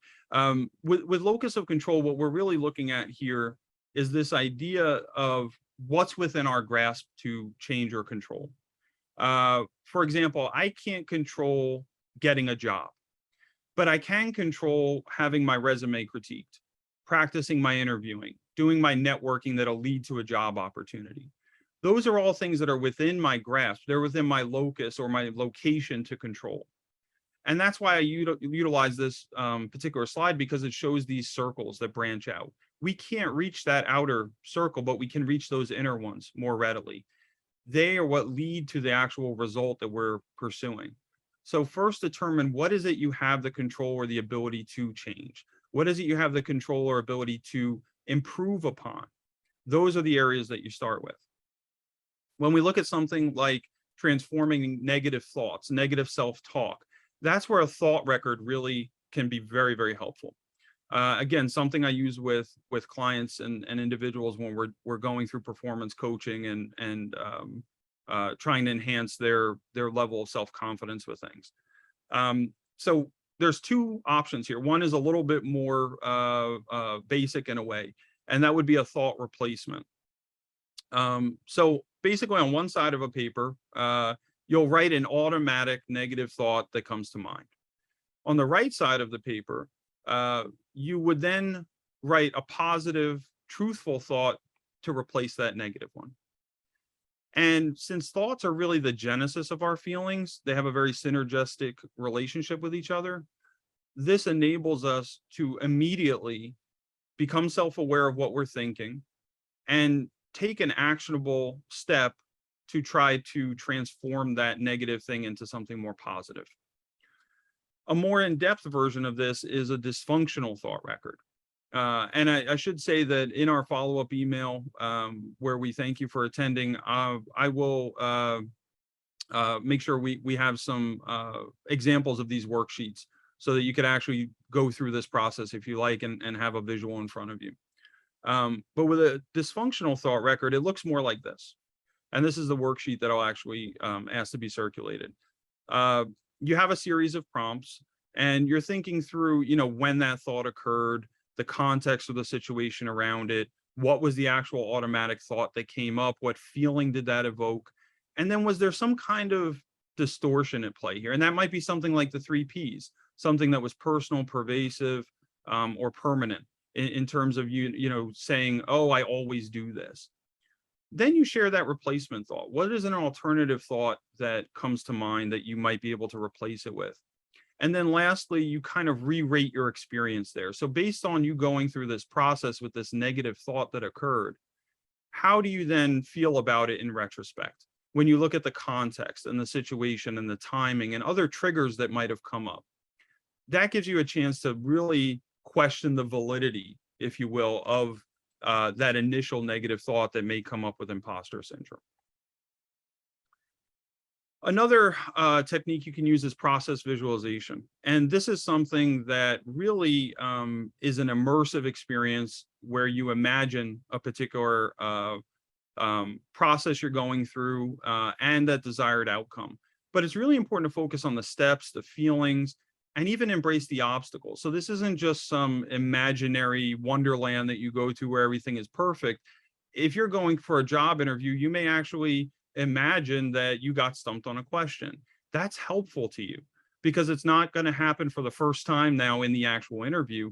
You'll have a sense of how to deal with it. So embrace obstacles as they come up in some of those negative thoughts or feelings that may come up in your visualization. And that enables you to prepare for it. So you're really focused on the how here as you're walking through actual steps and feelings that you're focused on. This is something that has been studied scientifically. Astronauts have used it, Olympians, professional athletes, chess masters. And I want to make a distinction too between process visualization and outcome visualization. Outcome visualization is where you just strictly focus on that goal, the thing you wanted to achieve. You imagine yourself getting the good grade in class or standing on the podium with the trophy, that kind of thing. Process visualization is the entire process. What got you to the trophy? What got you to the letter grade that you wanted? The actions, the feelings, the goal, and the outcome, all of those things together. So you make it that immersive kind of imagination experience. The Taylor study that I reference here, they actually had 3 groups of people. And in group 1, they had individuals studying for an exam. And they went through the process visualization strategy. Group 2 just went through outcome visualization. They saw themselves looking at a piece of paper posted on a wall and saw that they got an A. Group 3 was the control group, so they had no instructions. Group 1, going through this process visualization, actually studied more, studied earlier in the process before the actual exam, and their grade was 8 points higher than the control group. For group 2, they had a 2-point increase over the control group. This was the group that just imagined getting an A, but they didn't imagine the steps to getting the A itself. So it's really important here as a takeaway to visualize the steps, the goal, and the actions that are required to get you to that goal. There was also another study that I want to mention with this, and this looked more at the physical aspect of things. So this was process visualization and strength training exercises. And they found that mental health training enhanced cortical output signals, which then drove muscles to higher activation levels and increased strength. So with just 15 minutes a day, those who were practicing only process visualization increased their strength actually by 35%. And this was over the course of 3 months. Control group didn't have any change. And then for those that were actually doing physical training, not just process visualization, they had a 53% increase. But still, the idea that just using process visualization by itself, you could have a 35% increase in strength is pretty significant. And it is work, it's mental work, but it aligns our mental and our physical and our actions. And that's what also requires us to follow up on the actions that we have within these visualization sessions. It could take 5 minutes, 15 minutes, not very much a day to do this, but it's going to reduce our anxiety. It's going to increase our motivation. What we visualize ourselves doing is going to become more normal to us and more familiar. When we're more familiar with something, we're less stressed about it. We're less fearful of it because it's not unknown anymore. And it gives us a chance to really practice something in a safe way. We develop a plan that way. And even on a physiological level, it stimulates neural pathways that we'll use in the actual execution of those exercises. So it informs a sense of how, and that we can do things and that it is possible. This really helps us to soften those changes and challenges that we may experience over our lives. So the main takeaway that I would love to leave everybody with on this, and then if we have time, I'm happy to take any questions. Like Maya Angelou, who we saw in the presentation today, one of our famous imposters, if you will. She said it's not, what people, not what you say that people will remember, but it's really how you made them feel. So I would love to help you feel as if you have hope with this, as if you have a sense of optimism about imposter syndrome, and that this is something that's normal. You're not alone. You can change it. You are empowered to change it. You have tactics that can help you to change it. And it will take practice, but it is something that you can do and can get better at. So in some sense, it's a very improvable skill. With that, if we do have time, I'd be happy to take any questions.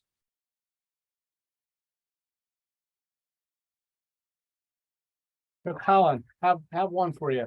Yeah. As you mentioned about how imposter syndrome can be work for you as in your advantage. So how can we walk that fine line where imposter syndrome can be advantageous for us before we turn it into a disadvantage? Yeah, great question. I think it's a matter of practicing self-awareness. The more we are aware of ourselves and what our behaviors are, the feelings that are driving those behaviors, the more in tune we are with that, the more honest we can be with ourselves about things. The more we can embrace a challenge to say that this is something I can get better at, rather than something that has to be a real detriment for us. So as we walk the fine line with, advantage that can come with imposter syndrome or disadvantage, I would say to focus on the positive aspects of self-awareness that it can bring to the table.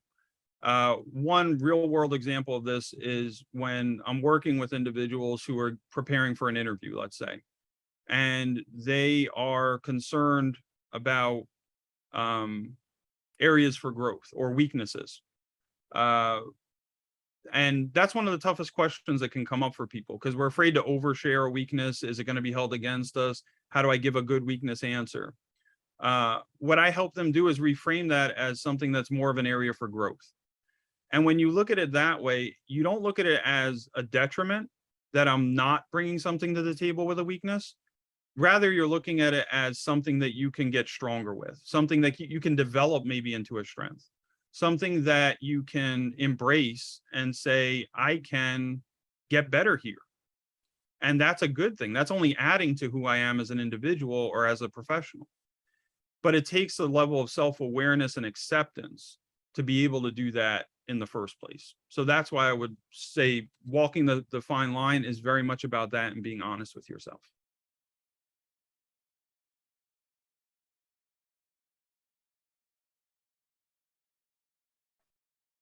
I made the mistake that we've all gotten into the habit of over the last two and a half years of speaking with the microphone off. So as we transition into our last segment here before we close for the day, we purposely scheduled the last 30 minutes here for the BMS mindfulness group to share their expertise. And before we move on, I just want to thank Colin for a great presentation, had some great comments come through, and his expertise in this area is adding to so many individuals as they look at this and ask questions and so on and so forth. So thank you, Colin, for a great presentation, and we look forward to learning more from you in the future. But I'm going to turn it over to the mindfulness group here once again, and as they take the last 20 to 30 minutes, hi Marilyn, and share about, give you guys some takeaways to utilize as you guys, the interns and co-ops, transition into careers and handling some of the challenges that may bring. So Marilyn, the floor is yours. Thank you. And during this last session, I am going to share a slide that is an optical ball sitting on a beach, looking out at the sunset. My name is Marilyn Garcia. I am a nurse practitioner that works with BMS as a field medical science liaison, and I'm stationed in Texas. I wear glasses. I have brown hair that is streaked with gray, and today I am wearing a green top. What I want to invite you to do is to have a meditation with me. So our brains are designed first and foremost to help us to survive. So therefore, we have an automatic bias towards the negative. We automatically scan our worlds for past mistakes, and we anticipate future problems, all in an attempt to protect ourselves from potential dangers. And that kind of feeds in to our previous presentation. So because we're looking at the past, we're looking at the future, we lose touch with that present moment experience, and it limits our abilities to spontaneously experience those positive states of joy, connection, and love. The good news is that we can see this habit of mind, and we can redirect our attention to the present moment, what we are seeing, what we are hearing, and what we are feeling. Training is the way we tap into the simple joy of being present. And mindfulness is the practice of stopping, helping us tame and control our brains, and tap into that present moment. It improves concentration and energy, and it has an abundance of health and relationship benefits. Those steps of mindfulness, put very simply, are to set up, to close our eyes, to concentrate on our breathing. And each time the mind wanders, bring your thoughts back to your breathing. So let's take a few minutes and let's practice together now. You can do this sitting, standing, or even laying down. As you get in a comfortable position, check in with your posture. Set up a posture that allows you to support being at ease, yet alert.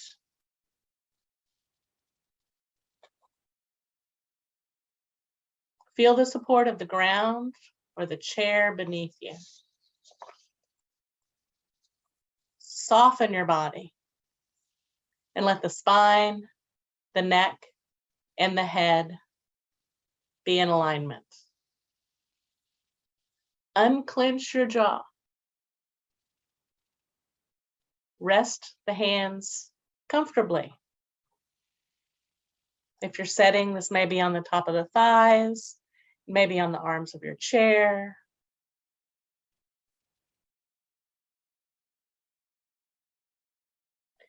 You may choose to close your eyes or to simply lower your gaze, whichever is most comfortable for you.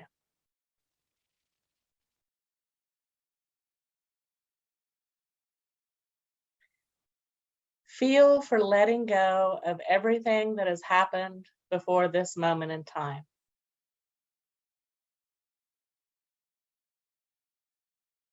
Let go of what will happen this afternoon.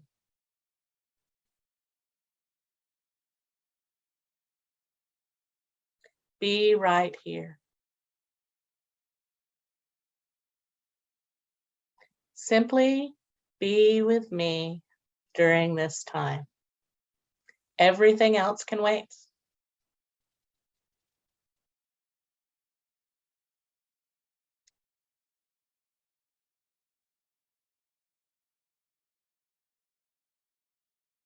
Invite ease into the body with several deep breaths. Deep breath in.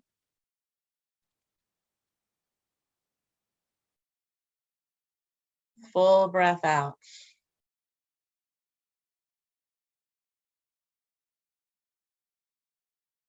Deep breath in.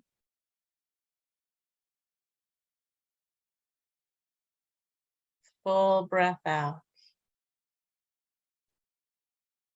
How present can you be to the breath?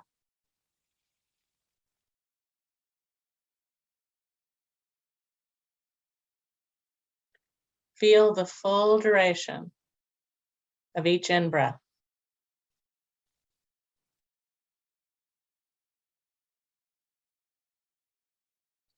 And the full duration of each out-breath.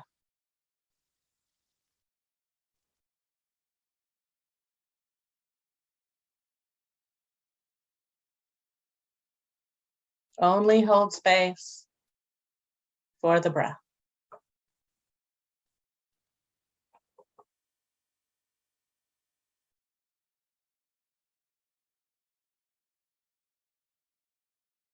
Each time you notice that the mind has left the breath, kindly redirect your attention back to it.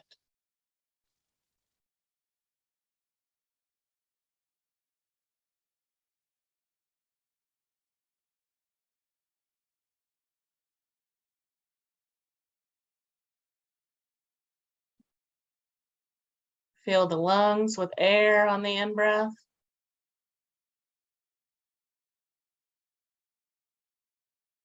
Release all the air on the out-breath.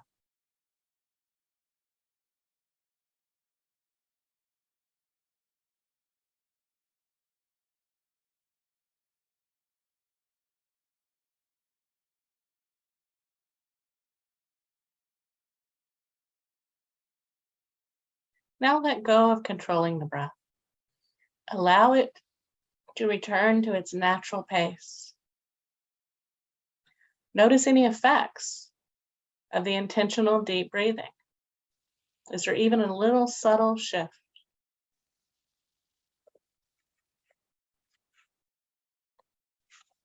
Let everything else be in the background.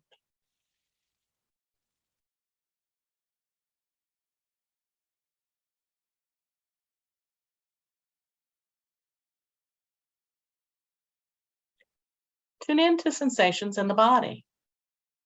Remember, you're training the mind to be present to what is. And the body is always in the present moment.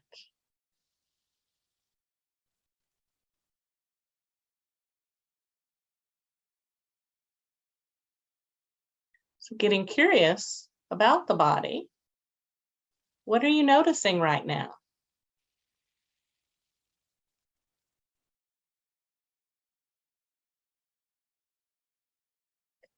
Feeling interested. What sensations are present? Where do you notice a sense of touch or pressure?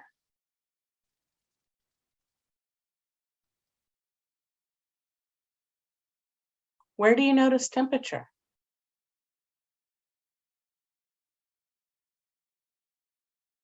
Is there an itch or an ache calling for your attention?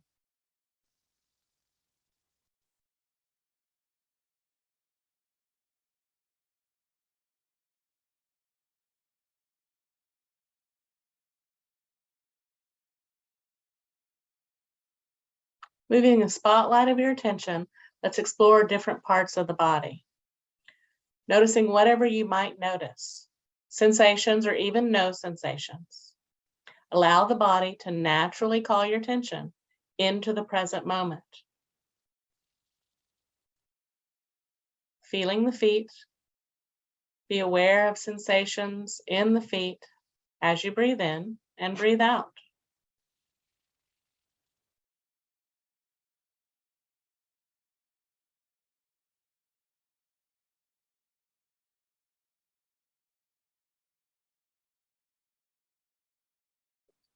Moving focus to the legs. Breathing in and breathing out. Notice any sensations that stand out to you.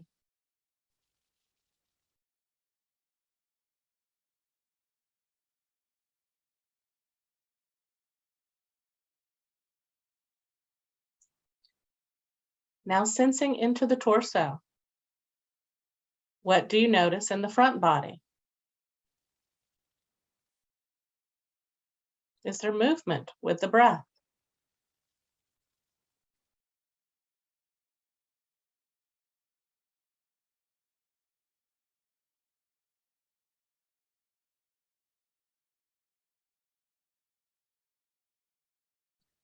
What do you notice in the back body?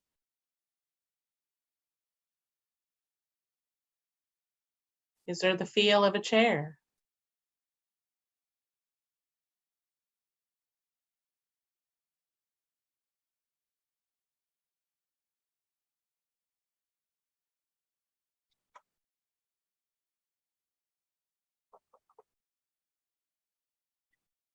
Tune in to even the most subtle sensations. Simply observe. Observe for touch, pressure, or temperature.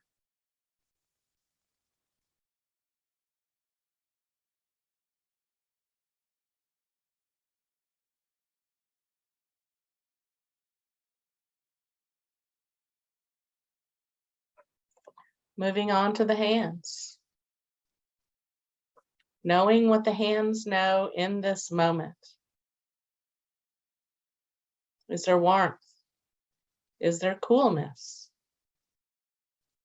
Maybe touch or tingling.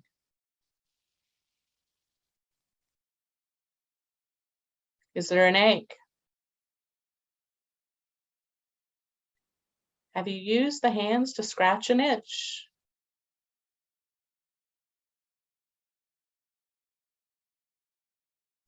Be here with the hands.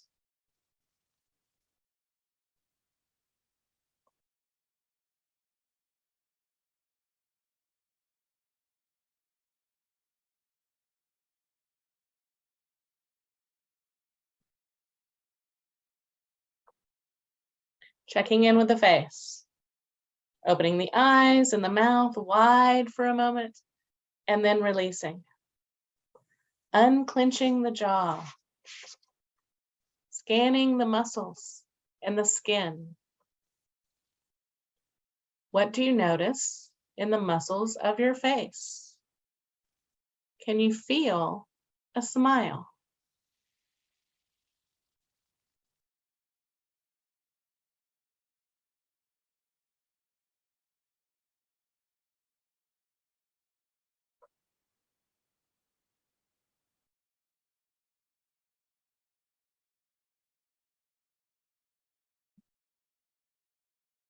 Now be right here. Be with the whole body, from the crown of the head to the tips of the toes. right here, right now.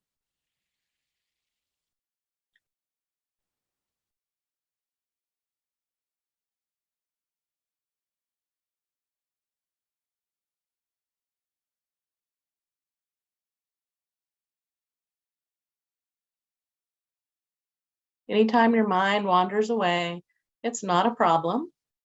Simply come back to the body. The sense of the body as an anchor to the present moment.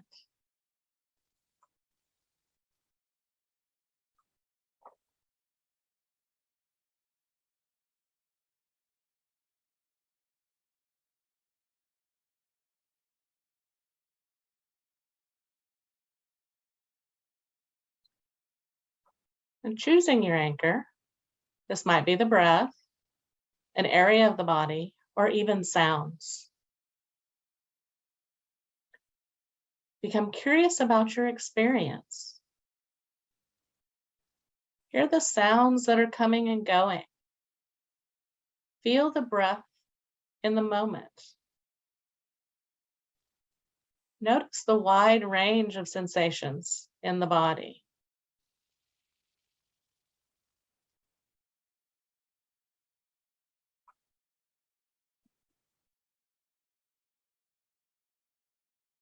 These are all part of our present moment experience. Simply be receptive to whatever rises and whatever passes away. Simply saying to yourself, what is this breath like right now?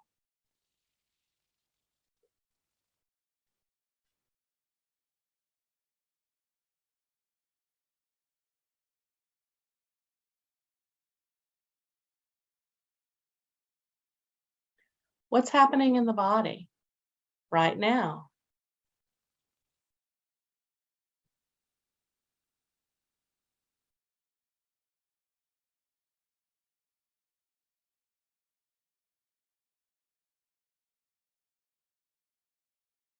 Notice any sounds in your environment, or perhaps even the sound of silence.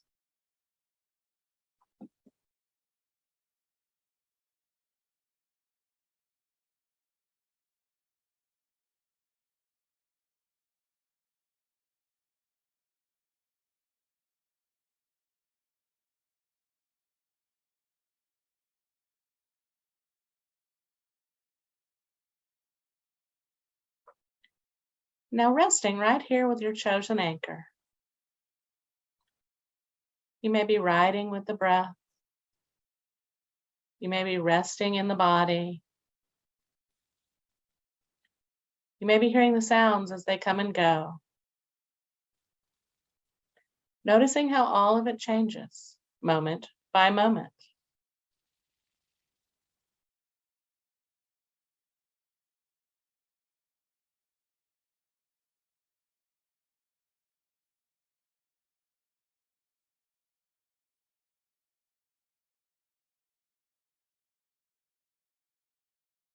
Now, sooner or later, the mind wanders. When you notice this, smile to yourself. It is a mindful moment. When you notice, come back to focus once again on your chosen anchor. The breath, the body, the sounds in the environment, but always in the present moment.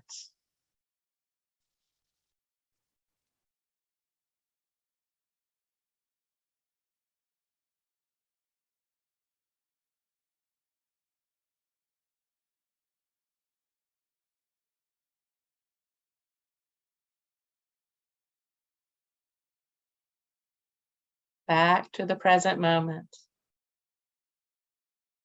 Come back with a smile.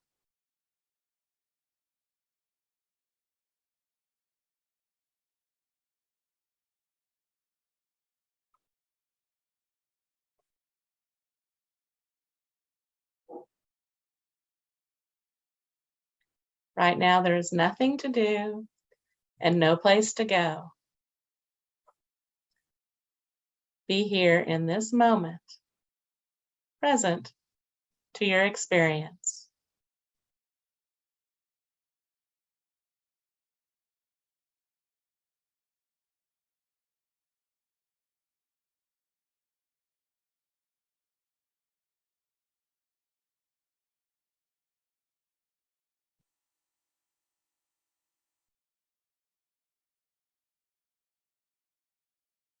Let go of trying to do anything or get anywhere. Simply be.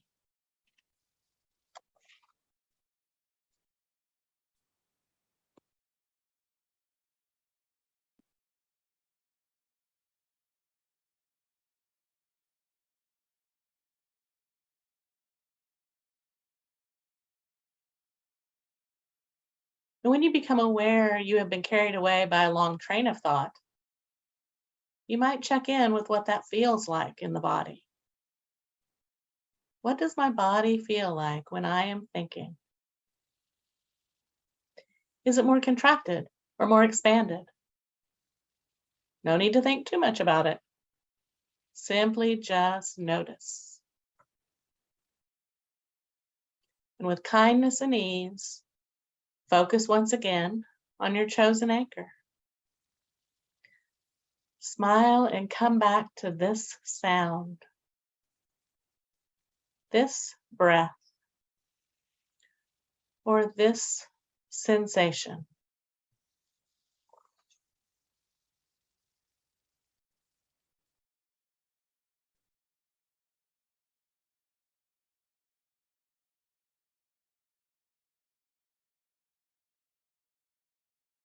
Breathe in. I feel myself breathing in. Breathe out. I feel myself breathing out. I know what my hands know. I feel myself smile.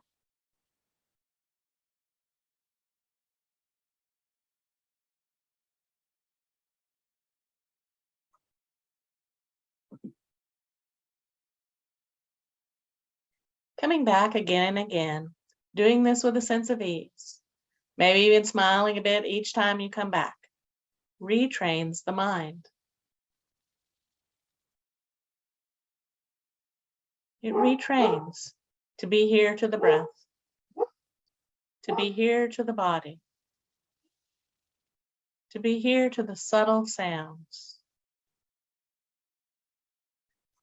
Let go of trying to do anything or getting anywhere. Everything else can wait.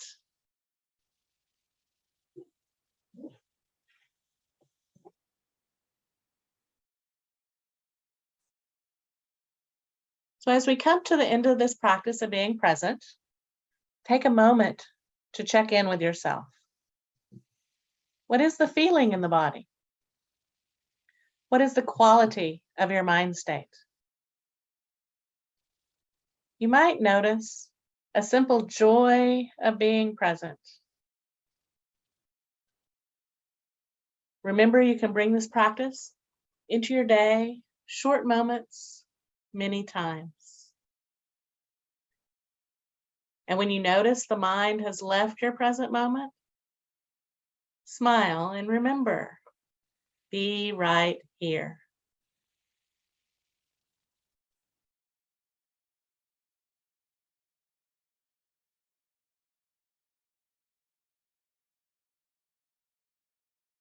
As we remember to be here, we can let go of worries of what happened or what might happen and be open to what is here right now.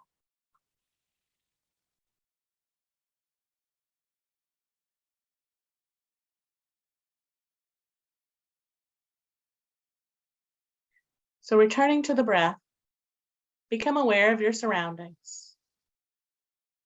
Slowly open your eyes if they were closed, or lift your gaze.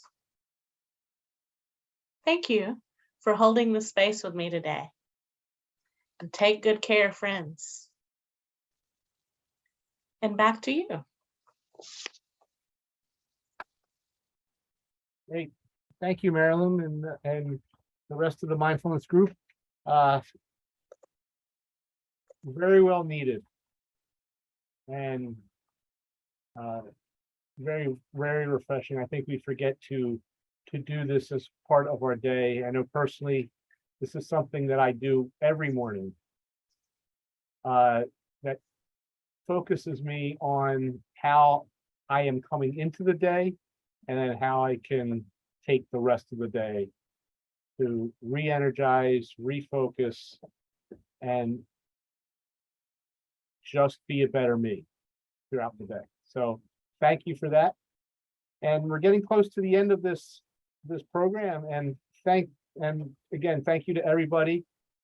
I'm going to turn it over to Megan right now to talk a little bit about Dawn, one of the PBRGs, and the business resource group within BMS that has put their weight behind this program.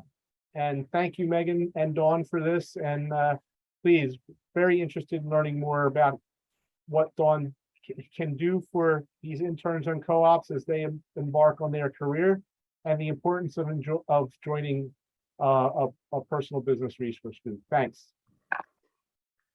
Thank you, John. What an awesome event. I completely feel relaxed and refreshed, and I hope all of you do so too.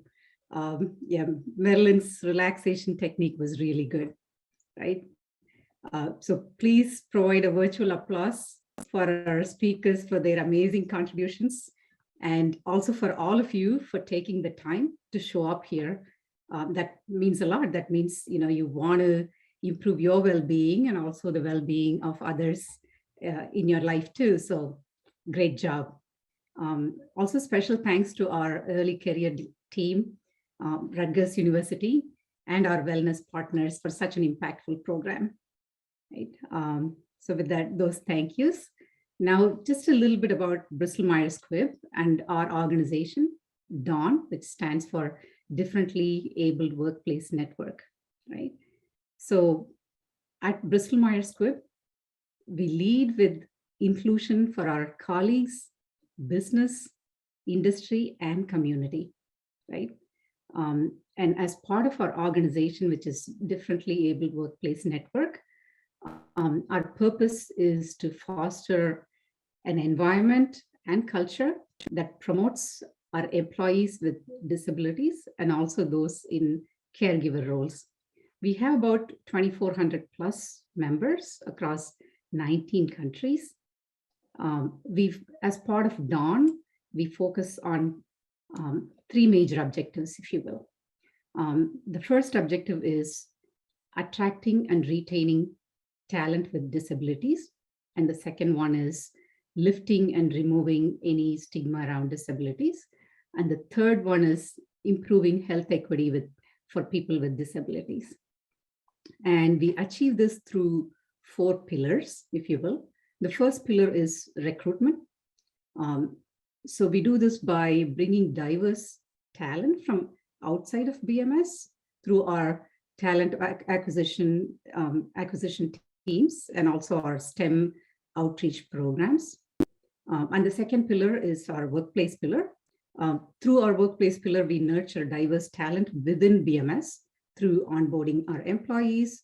We have an excellent talent development program, retention and promotion. And a lot of people, when they come into BMS, they never leave. You have, these 25 plus years, 30 plus years veterans within BMS.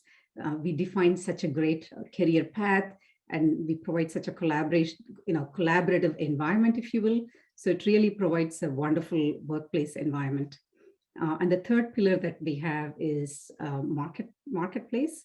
So this is more to have diverse patients represented within the clinical trials that we go through. So we achieve this through our clinical trial diversity program and health equity initiatives. And the fourth pillar that we have is a community reach pillar, right? Community. Through this, we have excellent collaborations with nonprofit organizations. We also work on employee giving and company matching programs. we also bring a diverse set of suppliers, etc. Right? So just a little bit about BMS and the organization Dawn, right? So, and I want to talk about a little bit about what we heard today, right? So we heard a lot about health equity from Dr. Leslie, Mason, and Collins, right? Colin, in terms of disparities, right? Based on race, sex, color, economic status. We also heard about implicit bias, right? And the importance of improving health equity. Even in countries like advanced countries like US, right?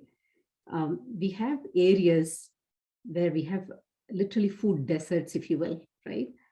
If we can't even provide fundamental things like, food, that is a major problem, right? So, in these food desert areas, you have people who don't have access to food, or even if they have access to food, they don't have access to healthy food, right? You have people who are just eating like whatever they could get, right? Like burgers, sausages, they don't get access to, healthy, nutritional food like fruits and vegetables. So that increases obesity and that breeds additional health issues. And this is a major problem for low-income society. So right off the bat, your scale is not equal there, right? And a couple of examples that I could think are, even based on sex, right? Like women who go into emergency room are treated differently than men who go into emergency room, right? I think the underlying implicit bias, right, is women can bear pain better, right? So, it's not equal, let's say. And even within the same-sex population, within women, right, there is a much higher probability that white women are taken more seriously than colored women, right? And there are surveys and numbers on these facts that I'm talking about, right? So, your health inequality exists everywhere. So I'm glad Dr. Leslie, Mason, and Colin spoke in detail about, what are the various things that we can do to help improve health equity, right? So excellent topic. And also our speakers spoke about mindfulness, how to manage stress in our lives. So that is another fascinating subject too, right? So we do ourselves a disservice if we don't take care of our physical and mental well-being. And, in the past, we used to have a stigma. There used to be a stigma when you talk about your mental well-being. Now I'm so glad that society as a whole is acknowledging that mental health issue is not a weakness, but really a position of strength, right? This is really important and it goes a long way. And it really helps when prominent figures like even sports stars like, your Naomi Osaka or Simone Biles talking about their challenges and how, they're going through this journey and what they're doing in terms of coming through those challenges.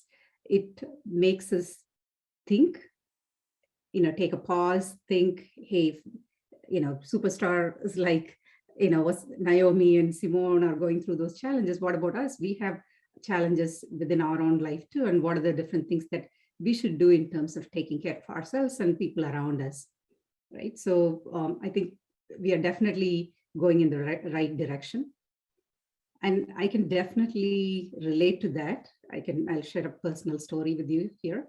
I was a caregiver for my dad when he was terminally ill with stage 4 stomach cancer.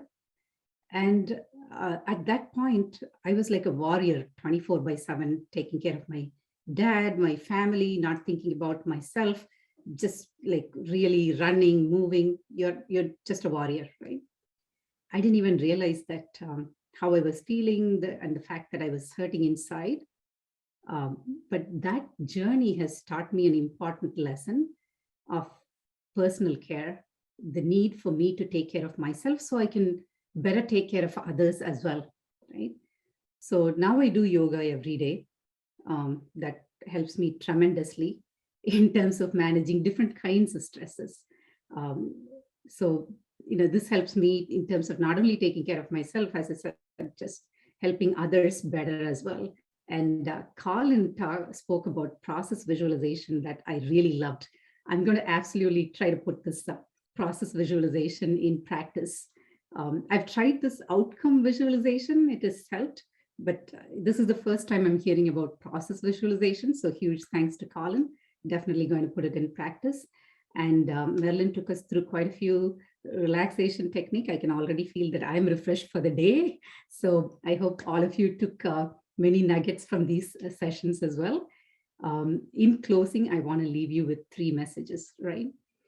In BMS, we take inclusion, health equity, wellness of our employees and our partners very seriously. We love to collaborate with each other, and we have an excellent collaborative culture within BMS. And the second message is, please pay attention to health equity and make sure to contribute in whatever way possible, no matter how big or how small. Right? Even little things go a long way, and it helps a lot of people around us. And the third message, last one, not last but not least, that I want to leave you with is, I would say this is one of the most important ones. Definitely take care of your physical and mental well-being. So, and also please make sure to take care of people around you as well. In helping people around you, you also help yourself as well. And it helps in all of us moving forward together. So with that, I want to thank the team very much for the opportunity to close this fascinating event. And all of you have a great rest of the day. Thank you, Megan. And Thank thank you. you all